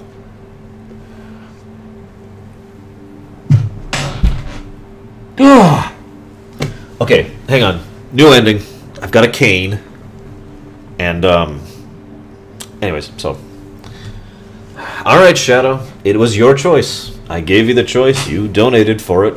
Thank you very much for that. What do you know about the Crucible? Burn it all. The device you refer to as the Crucible is little more than a power source. However, in combination with the Citadel... Should I bother to point out... You know what? No. The Crucible is a power source. Yet somehow we didn't find that out, because... It is crude, but effective and adaptive in its design. Hang on, I think I just had an aneurysm, because of how stupid that is. You would not know them, and there was not enough time to explain. Why is there not enough time to explain? This device several cycles ago. With each passing cycle, the design has no doubt evolved. Why didn't you stop it? We believed the concept had been eradicated. Clearly, organics are more resourceful than we realized. Uh-huh. I'm not even to point out the stupidity in that. What I am going to point out is we've been building this Crucible thing over the past month or however long it's been. And it's a power source. Let me explain the two reasons why that's retarded.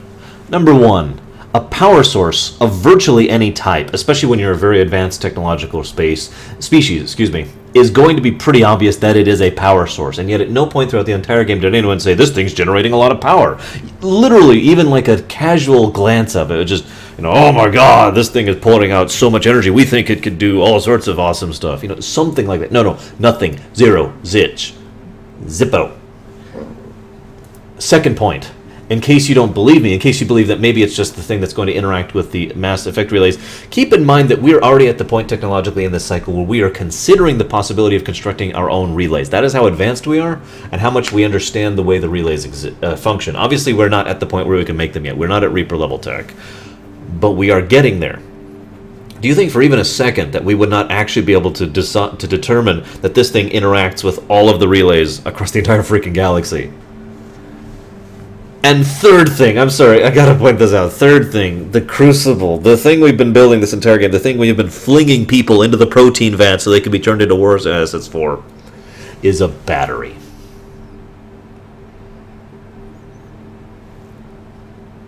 I liked The Matrix. In fact, I loved that movie. It's one of my favorite movies of all time. The plot point about humans being batteries was still retarded.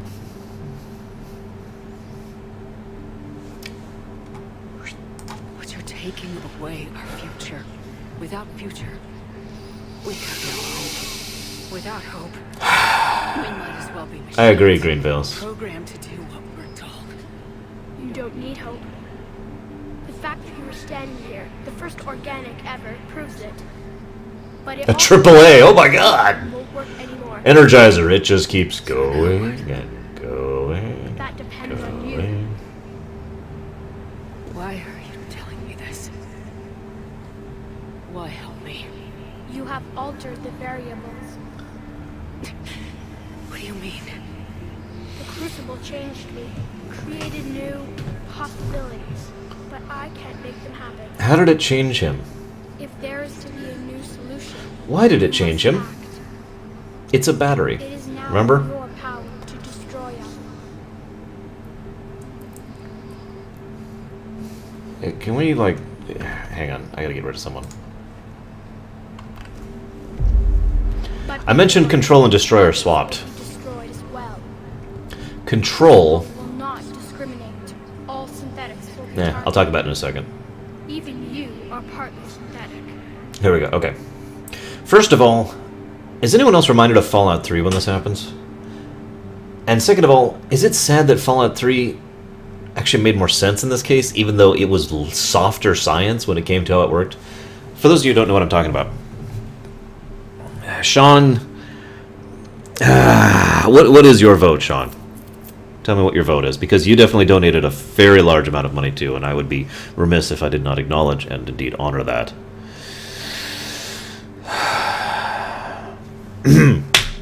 In Fallout 3, you are given the thing by President Eden to kill every human being that has a degree of mutation to them, right? In other words, everything that is not considered genetically what they consider to be a true human. Now, it's actually pointed out in the game, so props to that, that there is that's a fallacy to begin with, because human beings are not genetically identical. We are technically all mutants of each other. The human race is so soft in its definition that that doesn't even work that way. You follow? However, the thing in Fallout 3 that happened was we were given the option to wipe out all mutants, which is basically 90% of humanity, if not more than that. Possibly 100%. The argument being made here is that it's going to wipe out all synthetics. But this makes less sense, because the former was targeting anything which had a genetic code, even though it doesn't work that way, that wasn't exactly identical to what it's seen. In this case, it's destroying all synthetic life, which is not even defined at all, and in fact is something you basically cannot define, unless what you're basically saying is we're shooting off an EMP that's going to hit the galaxy, which I don't even want to go into how incredibly stupid and horrific that would be. But the implication here is that even people who are partially synthetic will die because somehow this beam will know that you are cybernetic rather than biological or synthetic, and therefore by being cybernetic you will also be destroyed. So there's only two ways this works. Either this beam is an sentient, or at least intelligent, beam of energy that is wiping out everything that it deems to be synthetic throughout the galaxy, which is so many levels of stupid I don't even have words for it. Or it's a massive EMP that's going to wipe out every form of technology in the entire galaxy, which is... see what I just said. Take your pick. What exactly will happen? Your crucible device appears to be largely intact. However, the effects of the blast will not be constrained to the Reapers. Technology you rely on will be affected, but those who survive should have little difficulty repairing the damage. Little difficulty. Yeah, okay. By the way, that line was basically thrown in specifically to assuage us, because this massive destruction beam would not end all society across galaxy, even though, yes, it would. And yes, it would, depending on which version of it is. Okay, I've been leading up to this for a bit. I mentioned that control and destroy are reversed in this. The reason why is Anderson has always been a paragon. Well, I should say, like, primarily paragon. The elusive man has always been renegade. Destroy obviously seems like the kind of option that would be picked if it was the renegade option. In fact, if memory serves, it is in fact the red option. And yet it is Anderson who picks that. Control is the option, you know, blah, blah, blah. You see where I'm going with this. That's what I mean about them two being swapped. And I feel like mentioning that because the point here is, I'm not saying that that's, you know, that's a deliberate thing. I'm saying that's just the writers who locked themselves in a room to write this end scene being retarded. And not realizing what the hell they were writing and not thinking it through. That's what I mean by that. Which one, Shadow? I mean, I got one yesterday, but I have not gotten one today, no.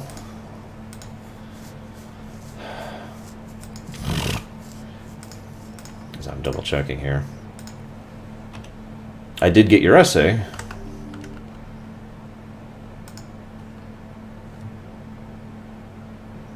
Blah, blah, blah, blah, blah, blah, blah. Oh, whatever. Oh, wait, okay, something just went through. Hang on just a second here.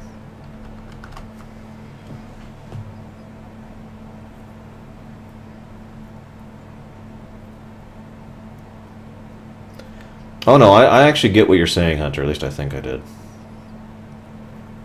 But before we go into that, let me explain one thing that's wrong with the lock yourself in a room method. I disagree with this, but a lot of people think I'm a good writer, right?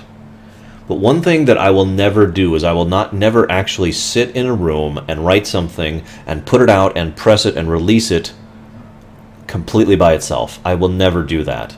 I always like getting at least some degree of buy-in, some degree of options, some degree of, you know, external input. That's how good writing happens. That is how good writing is formed. It is crafted. Now, of course, if you go too far the other way, you have the exact same issue in reverse. You have too many writers putting buy-in and it just becomes a jumbled mess. It is a rare movie, game, book, TV show, etc., where there's like, you know, 30 people correlating on a book, on a story, and it actually turns out well. That has happened before. But usually those are the exceptions. So, again, they're wrong by default because these two people walked into a room, locked the door, and said, let's write the ending by themselves. No buy-in, no research, just them. Just got your donation, by the way. Well, I guess my hands are tied, Sean. I'm sorry. And thank you very much for the donation, Shadow. Yeah, I know, writing by committee. And it can be good and it can be bad, but the only thing worse than writing by committee, even if you do writing by committee bad, is writing by yourself completely. Even most great authors like to talk things over with their friends, with their family, and most importantly, with their editors. Just pointing that out. Yeah, I know, Hunter. Hilarious, isn't it?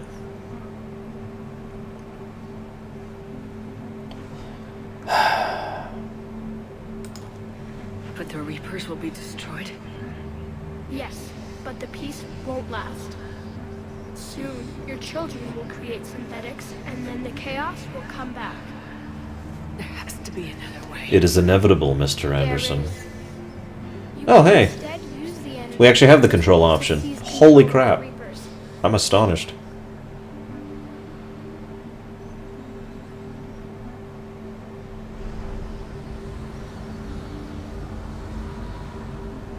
So the elusive man was right after all. Yeah, sure. Yes, but he could never have taken control. Because we already controlled him. Why? But I can. You will die. You will control us, but you will lose everything you have. Oh my god, something just hit me. If you guys remember, in Mass Effect 2, a plot point that was consistently mentioned throughout was the fact that the Reapers very much wanted Shepard. And the most common theory, and the most well-presented theory for that, is the fact that they were going to disseminate Shepard's essence into controlling the next human Reaper. Let me say that again. They were going to kill and destroy Shepard, but take everything that she is, or he is, as the case may be, and use that to control a new Reaper to... You see where I'm going with this? How can I control the Reapers if I'm dead? Your corporeal form will be dissolved, but your thoughts and even your memories will continue. You will no longer be organic. Your connection to your kind will be lost, though you will remain aware of their existence. Yeah, exactly. It's just... Then we have the synthesis ending, which I'm not sure we're going to see, so we're going to talk about synthesis really quick, because I have a really low war asset rating, so... And my multiplayer is at like 50%, because I haven't done anything. Synthesis, I know I talked about this before, but I'm talking about this for everybody who's just joining me now. I always refer to synthesis as the Borg wins, because it really is the full-on, the Borg are actually just, we're all assimilated, we're all the same species, we are all completely 100% unified. It is the absolute most extreme form of communism that can possibly exist. It is the destruction of identity. And... I'm sorry, but as an individual, single human being, I tend to look at that and say, no. But there's one other reason it's even worse. Actually, two reasons. Both are basically tied in, though. Even in Mass Effect 3, back when we were on the Sanctuary base, we were listening to several people who were talking about the process of forcing people to become husks. And there's one horrifyingly brief but horrifyingly accurate. Just it was so beautifully done in its terror. There was one log entry where we hear a woman who woke up, who is a husk, and her own nightmarish reaction and her shock at the fact that she's a husk. And now remember, during the synthesis ending, when the husks are attacking the humans, they suddenly stop. And they start showing expression, emotion, thought, looking at their own hands. Do I need to put into words how wrong that is? Then there's the other aspect of it. That's the fact that what we are doing, this could be said for Control or Destroy as well, but none more so than Synthesis. What we are doing is we are deciding unilaterally to force everyone in the entire galaxy to exist in the manner which we have decided is best suited for them. It is the worst possible expression. It is literally an extreme, nearly an absolute expression of totalitarianism at its worst. Because remember, plants are affected by synthesis. Animals are affected by synthesis.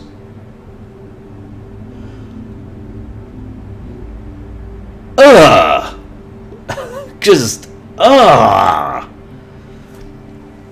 And yeah, I wasn't even going to point out the Scions, or the Praetorians, or the Brutes, or, oh, here's my favorite one, actually. The Batarian, the Cannibals, who have a husk here.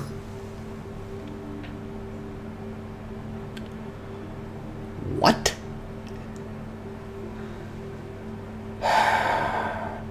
One final point. I just really have to point this out. There has been a concept that's been true in video gaming since the NES era. And I'm okay with this. Really, I am. It's the idea of a best ending. Now, one of the things they said over and over and over when they were going through the reviews, or excuse me, the interviews and the questionnaire and all that stuff, with regards to Mass Effect 3, is they did not want there to be a best ending. They wanted to try and make it so that there was just different endings, which were variances and whatever. However, I really hate to point this out, but the way this works, for anybody who's not familiar with this, is like this. 3 ending choices. If you do poorly and get bad war asset rating, you can only pick to destroy. If you do slightly better, you can pick control, as we have the option here. But if you do best and you do everything right, and you do the multiplayer, that was changed, admittedly, in the extended DLC, but as at release, if you do everything and do the multiplayer, you get access to the best ending.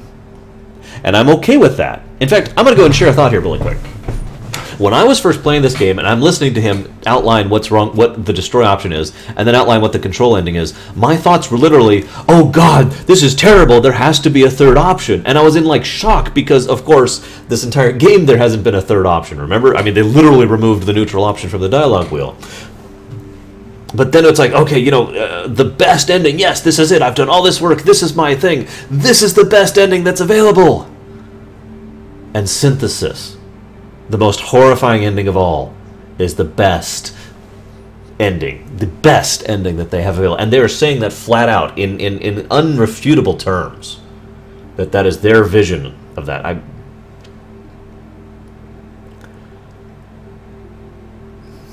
But what else is there to say to that? Now, the other thing I do have to add, though, is yes, there is the refusal ending, which we will not be doing because it was donated not to do. I do apologize. But we're going to talk about the refusal ending really quick, and why the refusal ending is wrong. You know, this pretentious music's pissing me off. Why does the refusal ending piss me off so much?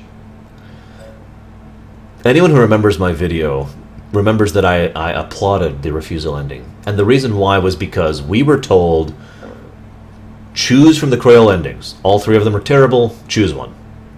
But then we got an option, refuse. And then Harbinger's like, so be it. And that's its one line in the entire game. But then we get this little hint of Liara's message that has been mentioned several times throughout Mass Effect 3 about she's been putting together all our information, all our info on the Crucible, all the things that happened in our cycle, getting it ready for the next cycle, right? And then we see that, and it's the message, and we get this implication that the next species will get that message, and they will fight the good fight, and they will win the fight we didn't. Yes! Everything's great!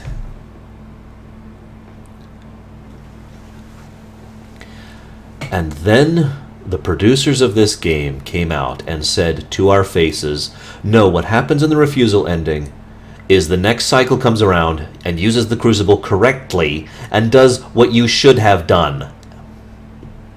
And chooses A, B, or C.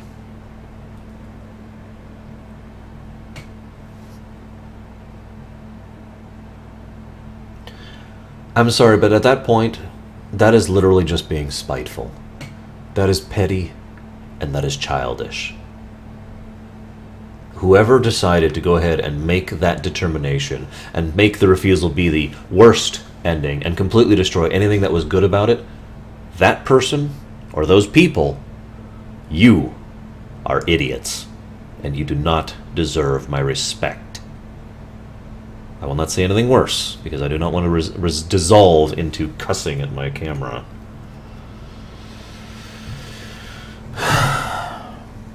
Oh yeah, you also don't get to New Game Plus if you refuse. I forgot about that, but that is also true. Literally childish bull.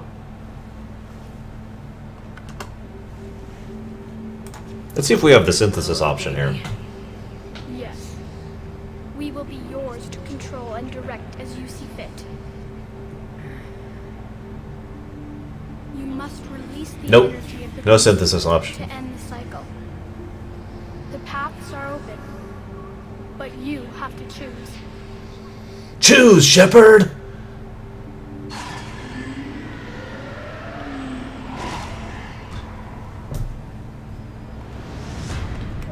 Let's talk about bad game design. I know, it's kind of late, but seriously. We have this music playing. I'm okay with that. You have to pick one of the 3 choices. I'm okay with that. Well, okay, no, I'm not, but whatever, bear with me. The reason why this is bad game design.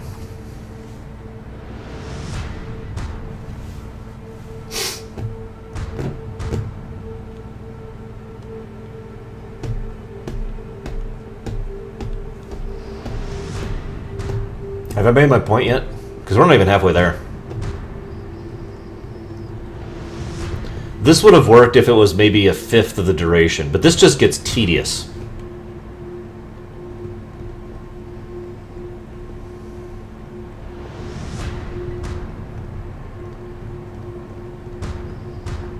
Oh my god, I'm actually getting bored doing this. This is ridiculous. Yeah, there's no save, by the way. There's no saving. You go back before the elusive man, I believe, if you reload. Almost there.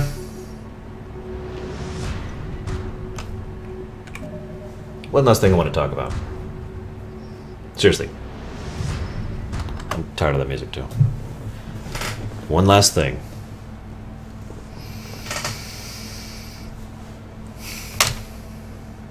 The Mass Effect series has always been about choices. And I have expressed 2 of the most important ways that has been happening throughout the course of this marathon. The feeling, the emotiveness, the voice acting, the impression, the implication that as you reach out to that NPC, your dialogue options, your choices matter. The way they react, their heartfelt thank you, the way they express their feelings with regards to your choices, that made us feel like our choices matter. It didn't really change the story that much. Didn't really, do the path thing. Too many people think that choices means we all want this branching, divergent path thing. But that's not what we want. Well, okay, it is, but that's not realistic. But we felt like our choices mattered in Mass Effect 1 and Mass Effect 2. And in the suicide mission, it doesn't matter what level you are. It doesn't matter how strong you are. It doesn't matter what equipment you have. Your choices mattered. Your choices determined who lived and who died. We made decisions. And it mattered. It mattered to us. We felt like this was our Shepard because we chose that Shepard. Not as one thing. We didn't sit down and write our Shepard out. They were grown, formed throughout the course of these games. We lived alongside these people. Or rather, characters, excuse me. The final slap in the face is that when you get to this thing, there really is no choice at all. Yes, I know, you can technically meet because there's 4 choices, but that's not what I mean. Everything you've done in this entire game, everything that you've accomplished, in the end, you are flat railroaded into this situation, and no matter what you do, it doesn't matter. Because in the end, you are told by a deus ex machina, which I will define in just a moment, A, B, C, or D. And at no point in this game have I felt my choices mattered less than during this ending. I actually pulled up this definition. Deus ex machina, literally God from the machine. I knew that. But I wanted to give you the exact written answer here. A seemingly unsolvable problem is suddenly and abruptly resolved by the contrived and unexpected intervention of some new event, character, ability, or object.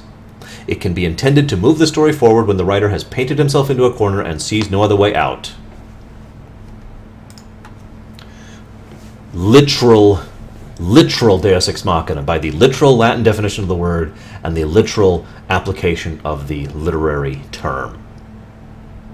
This is the worst kind of Deus Ex Machina I have ever seen in my entire life. And I have read a lot of books, seen a lot of plays, watched a lot of television, seen a lot of movies, and I have played a hell of a lot of games. And this is the worst Deus Ex Machina I have ever encountered.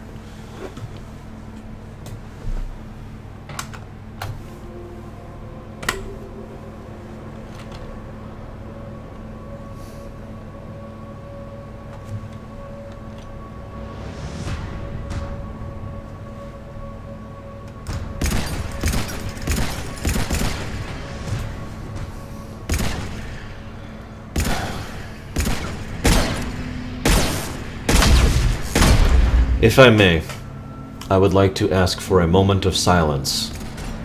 Ah, shoot, I'm losing connection. Come on, come back, come back. There we go. If I may, I would like to ask for a moment of silence for the fall of the Mass Effect series.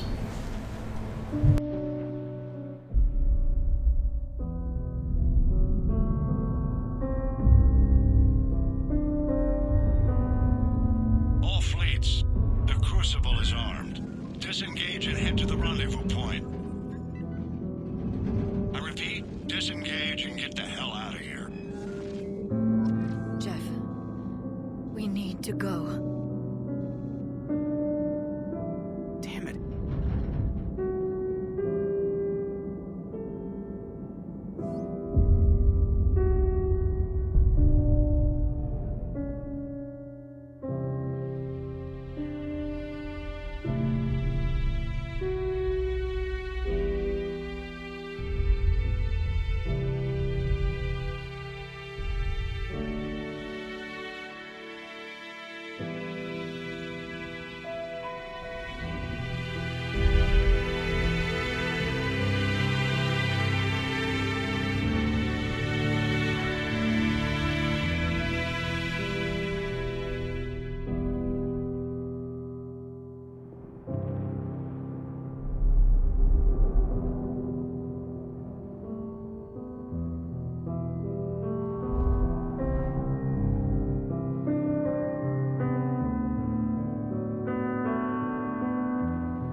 Requiescat in pace, Mass Effect.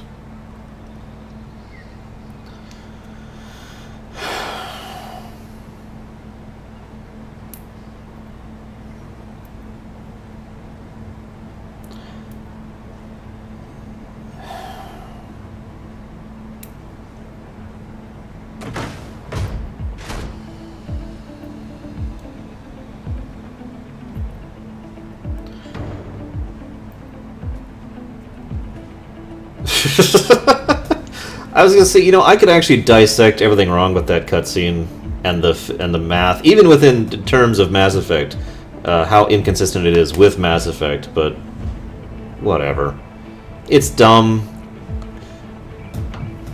You know what, here's the explanation, guys. That red energy was actually Kai Ling's soul, and it spread throughout the galaxy. That's why everything made no sense.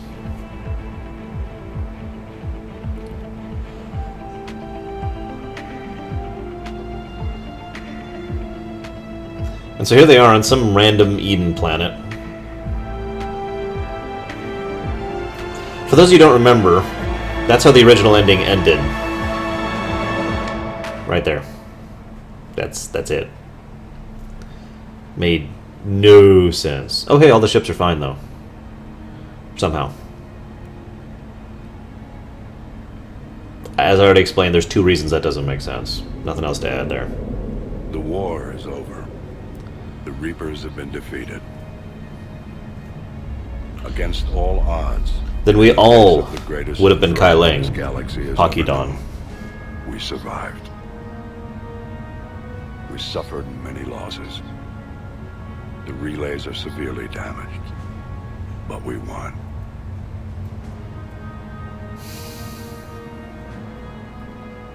This victory belongs to each of us.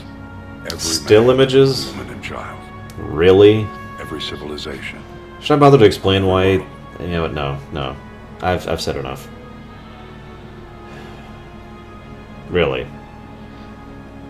What else is there to add?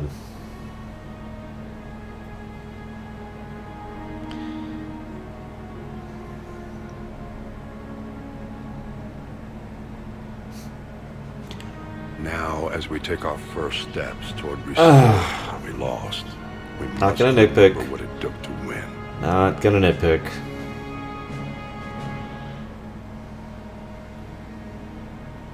This scene is creepy in synthesis, by the way. All the baby Krogan that are synthesized. By a single fleet, a single army, or even a single species. No, it wasn't. You're right. If this war has taught us anything, it is that we are at our strongest when we work together.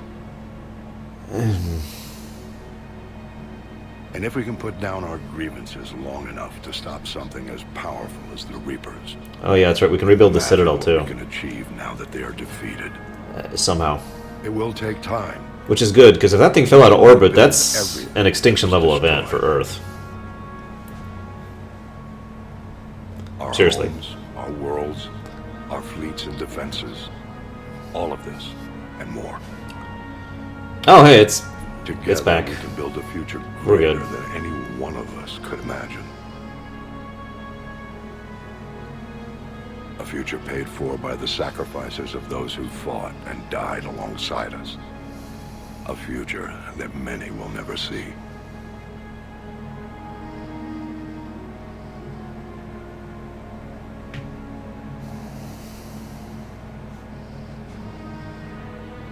Random red lines.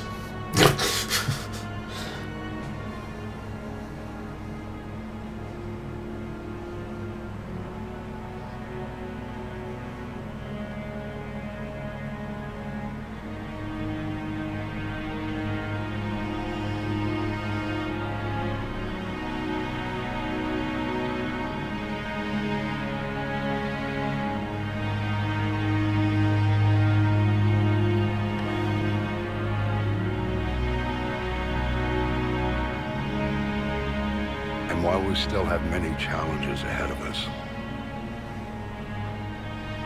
we can face them together.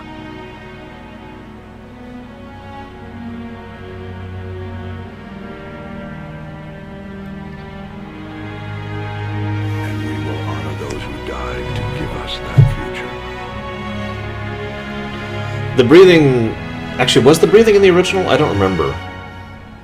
I really don't. Oh, it's okay. We managed to find the Normandy and repair it. Because, of course, we did.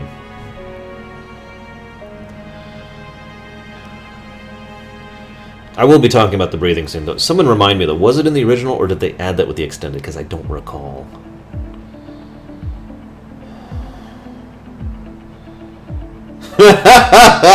Green Veils, that shouldn't be that funny. I thought it was in the original, because that just pissed me off so much. Okay, let me explain why the breathing scene is retarded. Have any of you out there ever seen any horror movie ever? Ever write a song about the city? That's a reference no one's gonna get. Seriously though, anybody out there seen a horror movie? Yeah, we might not actually get the breathing scene. I'm probably delayed on chat because Twitch has been giving me some really bad connection. Yeah. The Twilight count. Technically. Yeah, great. Your music is not something I enjoy. The reason I bring up the horror movie thing is there's an extremely played out cliche that just gets irritating in horror movies. Actually, there's two, to be honest with you. One is the jump scare, which is really, really irritating and stupid and dumb and pisses me off. But let's go into get the one that's actually significant here. The monster isn't actually dead cliche. Now, I've said it before and I've said it again. Cliches are not necessarily bad by themselves. There's plenty of ways to do a cliche and have it done properly. But the reason why that scene is so dumb is because it literally only exists as a lazy method by which to completely ignore everything that's happened up to that point, completely deny any logic of what's happened prior to the scene where the monster still alive thing happens, and to lead into the next game or movie or book or whatever. The breathing scene is everything wrong about that. All we see is some N7 armor and someone breathes. It's the exact same problem. It's the exact same thing where it's like, oh my gosh, completely ignore all the sense making of how incredibly illogical that is. And ignore the fact that it's just, an obvious tease for, oh my god, it will come back. I already got the link, by the way, Bio, thank you. Oh my god, it's an incredible tease about everything that's going to happen, blah, blah, blah, blah, blah. Yeah, the Godzilla movies did that. The 90 Godzilla movie did that really, really badly. So that's bad pretty much by the default. Second reason it's bad. One of the things BioWare games have always been good about is showing us an epilogue. Now I know what you're thinking. What? Well, that wasn't that was the epilogue. No, that was the ending. BioWare games have always been good about showing us some form of an epilogue. The method by which it is shown tends to change. Dragon Age Origins is a really good example of a good epilogue. So is Baldur's Gate 2, so is Neverwinter Nights, if you count the expansions. So, the only way a breathing scene would have worked is if they actually did an epilogue and Shepard was alive or found in some manner. That's the only way that will work. Otherwise, it's just a pointless tease for no damn reason. And then there's one other really horrible problem with the breathing scene. Feel free to correct me on this, but from what I read, it was confirmed by someone who was working at BioWare that the person who was breathing was not Shepard. Now, if that is true, that moves on from being a cliche and a waste to being actively foolish and stupid. Here is some random person breathing in. That's your last shot of the game. Well, second to last. I don't remember if that happens before or after the Buzz Aldrin thing. I forget. But either way, what's the point of that then? Here's some random person. It's not Shepard. Now, of course, you're probably going to point out the obvious, the fact that the name isn't put up, if memory serves, if you get the breathing scene. And you only get the breathing scene if you earn it, just like the synthesis ending, so... Oh, apparently it was confirmed to be Shepard. Well, that's actually somehow worse. Really? Wow. If someone actually flat out said that was Shepard, that is actually worse. Because that is basically just a slap in the face, isn't it? Let me explain why that's a slap in the face. There's like 3 reasons. Give me a moment here. Reason 1, it makes absolutely no sense. And part of why is because synthesis is the best ending. Try to remember this for a second. Synthesis is the best ending, okay? You have to earn the best ending. But if you choose destroy, which is the easiest, which is basically the default ending, and effectively is the bad ending, I know, by their definitions, refusal is actually the bad ending, but bear with me. The worst of the 3 endings Therefore, or I guess what I'm going with here is that's not what you would call a canon ending, but and I'm almost positive about this, you only get that breathing scene if you choose Destroy. If you choose Control, of course you don't. And if you choose Synthesis, of course you don't. Only happens if you choose Destroy. Second reason why that's just wrong and dumb and stupid and horrible. I mean, I already kind of went over this, but this feels like I need to rehash this. The breathing scene only exists for cheap drama unless you do something with it.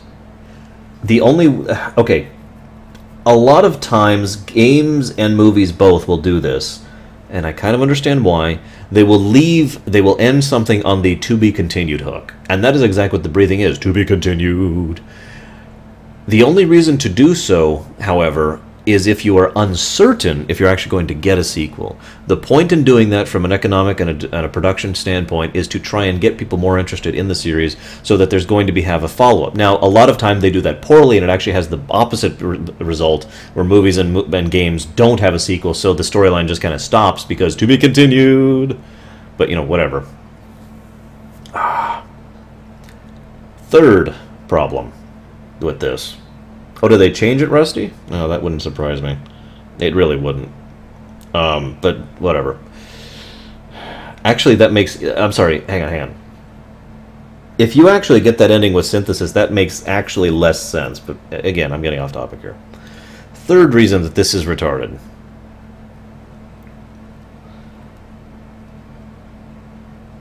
Why be coy about it? Remember in Mass Effect 1 where there was going to be the... you know, oh, hang on. I think we're about to have Buzz Aldrin here. Photoshop. Just pointing it out. Did that all really happen? Same voice actor for the kid. Yes, but some of the details have been lost in time. It all happened so very long ago. Respect to Buzz Aldrin. When can I go to the stars?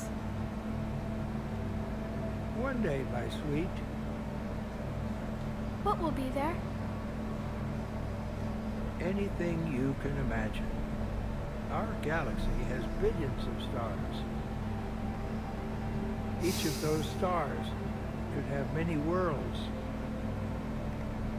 Every world could be home to a different form of life. And every life is a special story of its own. Bio, stop spamming. Another story about the Shepard. It's getting late, but okay. One more story. Screw you. I actually forget where I was in explaining why the breathing scene was stupid. But there is an added reason. No, okay, I want to stress this real quick. I have nothing against Buzz Aldrin. I actually have a great deal of respect for the man, in all genuineness. But that scene was retarded. The kid was, of course, the same voice actor because they couldn't be arsed to actually hire another voice actor. The sense-making of the scene is not. But let me explain why that scene is a colossal middle finger to the characters, to the audience, to us, to the players. One of the excuses that at one point in time was used was, with regards to, I'm not going to mention which one. One of the excuses that was used was, there's no need to analyze things literally, or I'm going to say this clearly. There's no reason to have self-story continuity, to be self-contiguous, like Mass Effect 1 and 2 were, for example, because of the fact that it's just a story. In other words, that this is a tale, a legend, if you will, something that has been passed down to the ages. So it doesn't make sense because it's just, you know, it's bits and pieces that have survived over the years. In other words, if you're paying attention, what they're saying here is the exact same thing. That what they were saying is that any of the inconsistencies in Mass Effect 3 and any of the lack of self-continuity should be ignored because it's just a story. And after all, there are many stories. Oh, and that's the other reason it's a giant middle finger to the audience, is because it's the same exact thing that goes back to that that teaser ending, the breathing scene. There will definitely, you know, there's so many other different stories and everything else you're going to do, and, you know, blah, blah, blah, blah, blah, blah, blah, blah, blah, blah. I don't even feel like that's actually bothering me talking about it, so I'm just gonna drop it. But yeah, it's the same garbage that has been used more than once in the past to try and excuse bad storytelling. Oh, it's just a story. If anybody hasn't bothered to read this while I've been talking, congratulations on bringing an end to the Reaper threat. Commander Shepard has become a legend, and from here you can continue to build that legend. Wait, no you can't. That's literally a lie, but okay.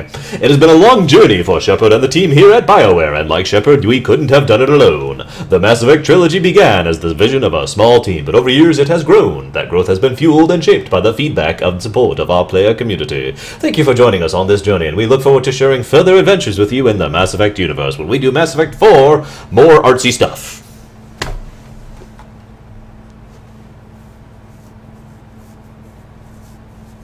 And yeah, by the way, K is correct. Remember how I mentioned earlier how they specifically... the cheating concept from a writing perspective. How they cheated by making Shepard agree to things that they wouldn't. How they cheated... No, go away. How they cheated by having Hackett say things that weren't actually true. How they, that kind of concept of cheating, right? That's exactly what was done with Buzz Aldrin. They pulled Buzz Aldrin here so that he would add weight and significance to the lines that had none. It's cheating. Nothing else for it. Exit game. Go over to Origins. I want to do this live. Uninstall. Get off my computer. Wait. No, cancel. Yeah, okay. Are we still live? It's actually resisting me uninstalling this. This is hilarious. It's actually resisting me. You will not survive. Get off my computer. There were a lot of things I liked about you, Mass Effect 3. There were a lot of moments I really enjoyed about you. But after going through all that again, and actually paying attention to all the details along the way, flock off. There. Uninstalled.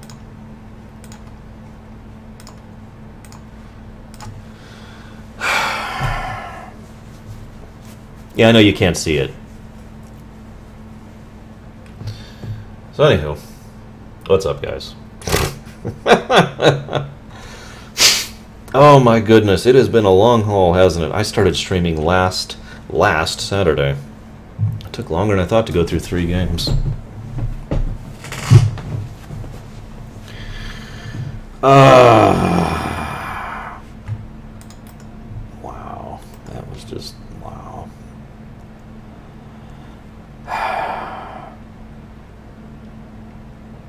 Sorry, BDB. I actually forgot about that in the emotion of the moment. I apologize. Damn it, now I'm gonna have to reinstall it if I want to do that.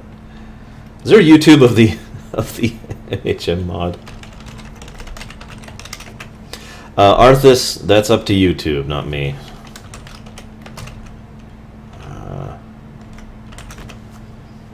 Oh, thank God, there is an actual MEHM on YouTube. Whew, okay, we're good. So I did my best, guys. Like I said, I was honest, for good and for bad. I apologize that I basically stopped having good things to say about the game, pretty much from the moment that the Elusive Man had his awesome last words. And, yeah. Get this off here. So I know exactly what I'm going to be streaming next, but it's not going to be right now. I have some ruminations I need to work on that I've been putting off for the last week plus. And I know a lot of my fans are probably wondering where the hell my ruminations are. So I'm going to be working on that. Regardless, though, I want to thank all of you for joining me with this. It's been a pleasure. It's been a lot of fun chatting with you guys, talking about this thing, and re-exploring the series. Let me go ahead and say one thing, though, very clearly. I cannot say without... I can say without a doubt that Mass Effect 3 has not ruined Mass Effect 1 or 2 for me. Not at all. I still think Mass Effect 2 is a work of art, and it's in my top 20 list. I still think Mass Effect 1 is an amazing game that's in my top 100 list, and is phenomenal. And I am totally down with both games being replayed sometime in the future. I mean, not on the stream, but I mean, I personally would still love to replay those games. Sorry, guys. It's true. Mass Effect 3 did not ruin the series for me. And it never will.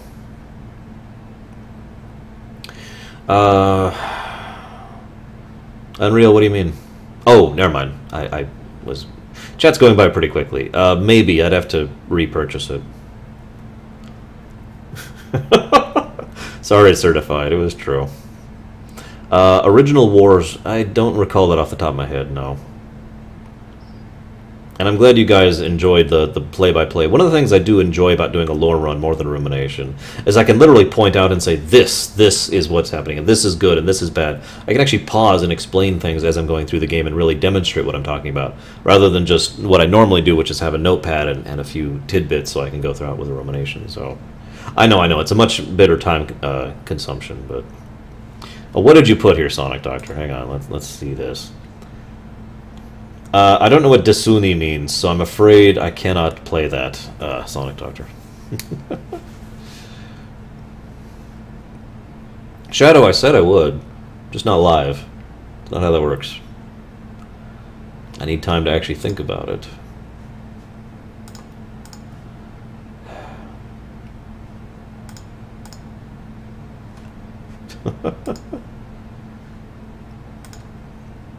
Because I'm trying to catch up with chat here. Yeah, I know, a lot of people found me with regards to Mass Effect 3. Really ironic.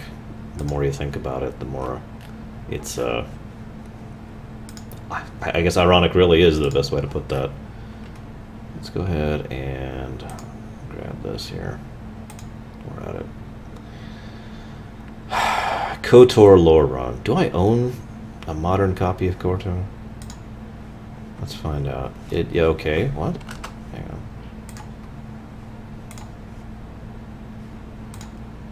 Okay, Shadow, your document is crashing my open office. And I wish I was making that up. But I'm not. It's literally crashing it.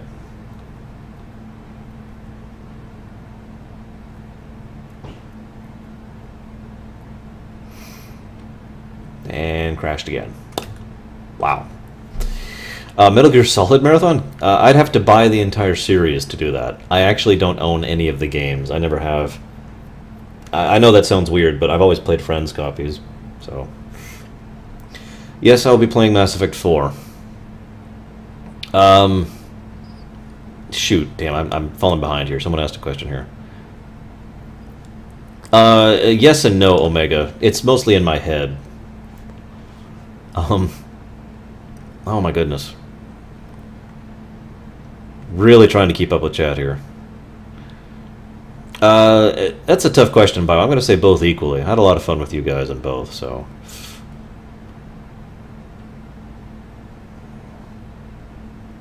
Yeah, I know I'm going to need... No, I didn't punch Jacob in the mouth. I know I'm going to need mods to get KOTOR 1 to run, because KOTOR 1 has always given me buggy issues with regards to running. Crashing every time I load a door, for example, or about half the times I load a door. Very irritating.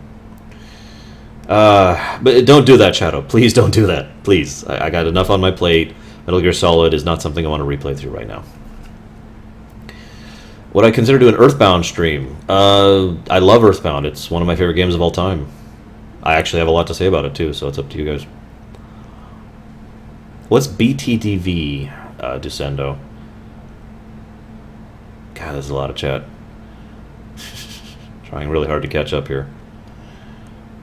Let me check. Okay, I'm going to pause staring at chat here for a moment to see if I actually have copies of KOTOR 1 and 2.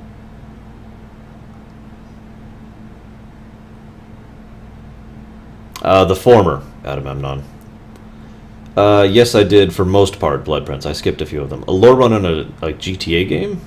I don't know. The only one I'd be able to do that with is 4 or San Andreas, and both of those, well, let's just say there's not as much to say about them as there could be. Flago, I probably could. I actually have a lot of short discussions to punch out, and something else to do with that. I don't want to spoil too much.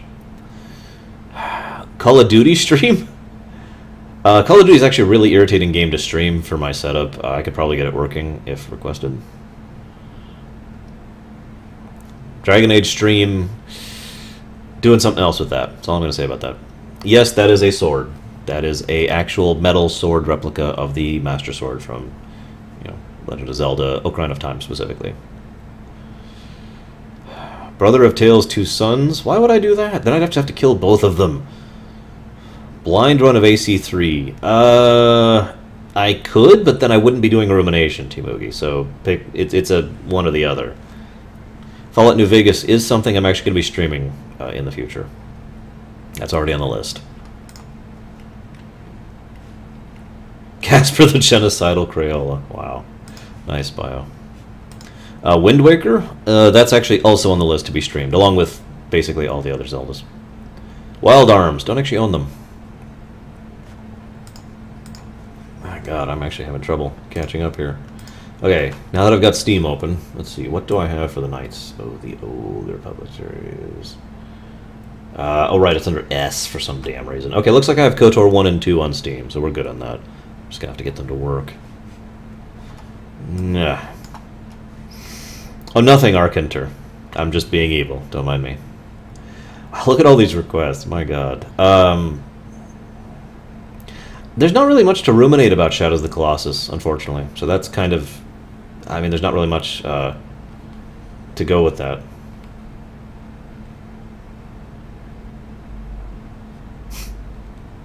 It's okay, Kay. I understand your hatred of me. It's fully comprehensible. What am I downloading? Hang on a second. What the hell am I downloading? My Steam is like doing something, and I don't know what. Whatever. But yeah, I know, Phil Good. I need to mess with it. Pokemon stream. Here's an interesting thought about Pokemon. It has been requested multiple times that I stream a Pokemon game. The main reason I've been hesitant to do so, despite being a huge fan of the Pokemon series, is, put simply, I can't figure out what the hook is. You know, usually when I'm streaming, I'm doing either a speed run, a lore run, like I just did with the Mass Effect series, or a blind run for the sake of entertainment value or whatever. What would I be doing with regards to Pokemon? What is there that I can say about that series? You know, it'd just be me playing the game. I'd have to come up with something to do to try and make it interesting, make it entertaining, and I'm not sure what I could do. And yes, I will definitely be playing the games that don't exist, Bio. Seriously, what are you downloading?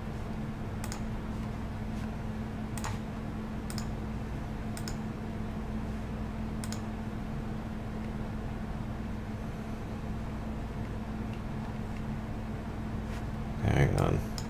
A troll run? I don't know how to troll. It's against my thought processes. Plate Smasher, yeah, that's what I said. Literally and exactly. Okay, what the crap? Kreia? No, I don't have anything to say about Kreia. Other than the fact that she's awesome. I could do a Nuzlocke, but again, what's entertaining about it? You know, I don't see what the hook is. If that makes any sense. Okay, wow. Your document has crashed the hell out of my OpenOffice. I've got 8 copies of OpenOffice up open right now. Jeez Louise, Shadow, really? Hang on, there we go. Let's get rid of all these. I am not playing Pokemon Snap. That's not happening. See you around, Omega Spruce. Okay, now let's get rid of these copies of it.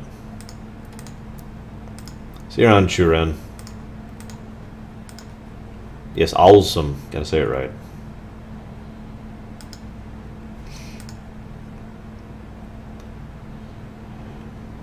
Okay, now let's try this again. This time with less crashing.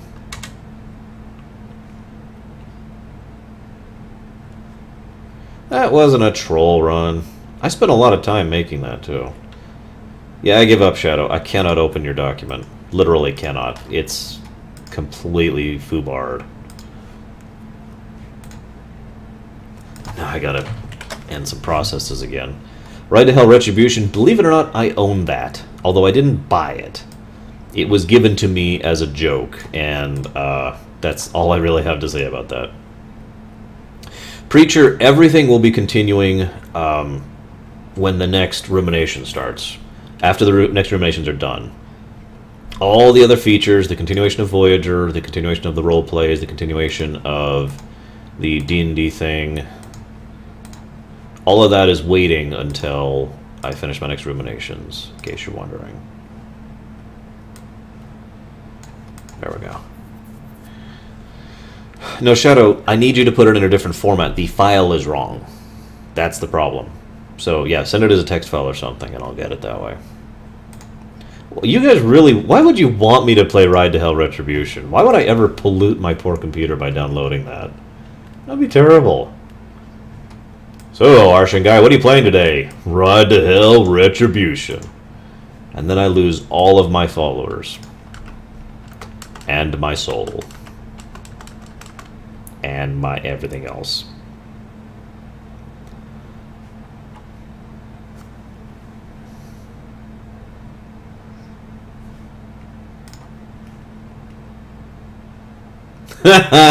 Nice, BDB.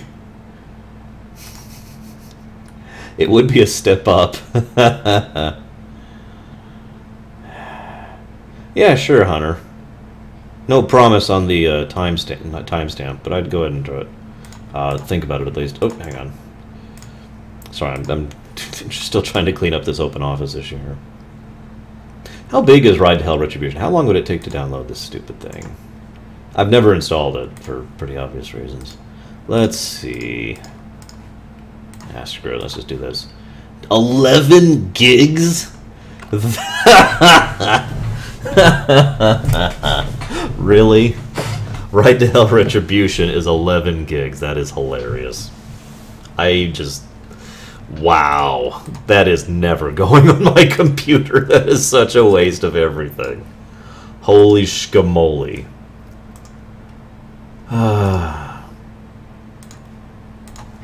I've actually already streamed Grand Theft Auto 5. A fair amount, actually. Last year when it first came out. I even streamed Saints Row 4, too.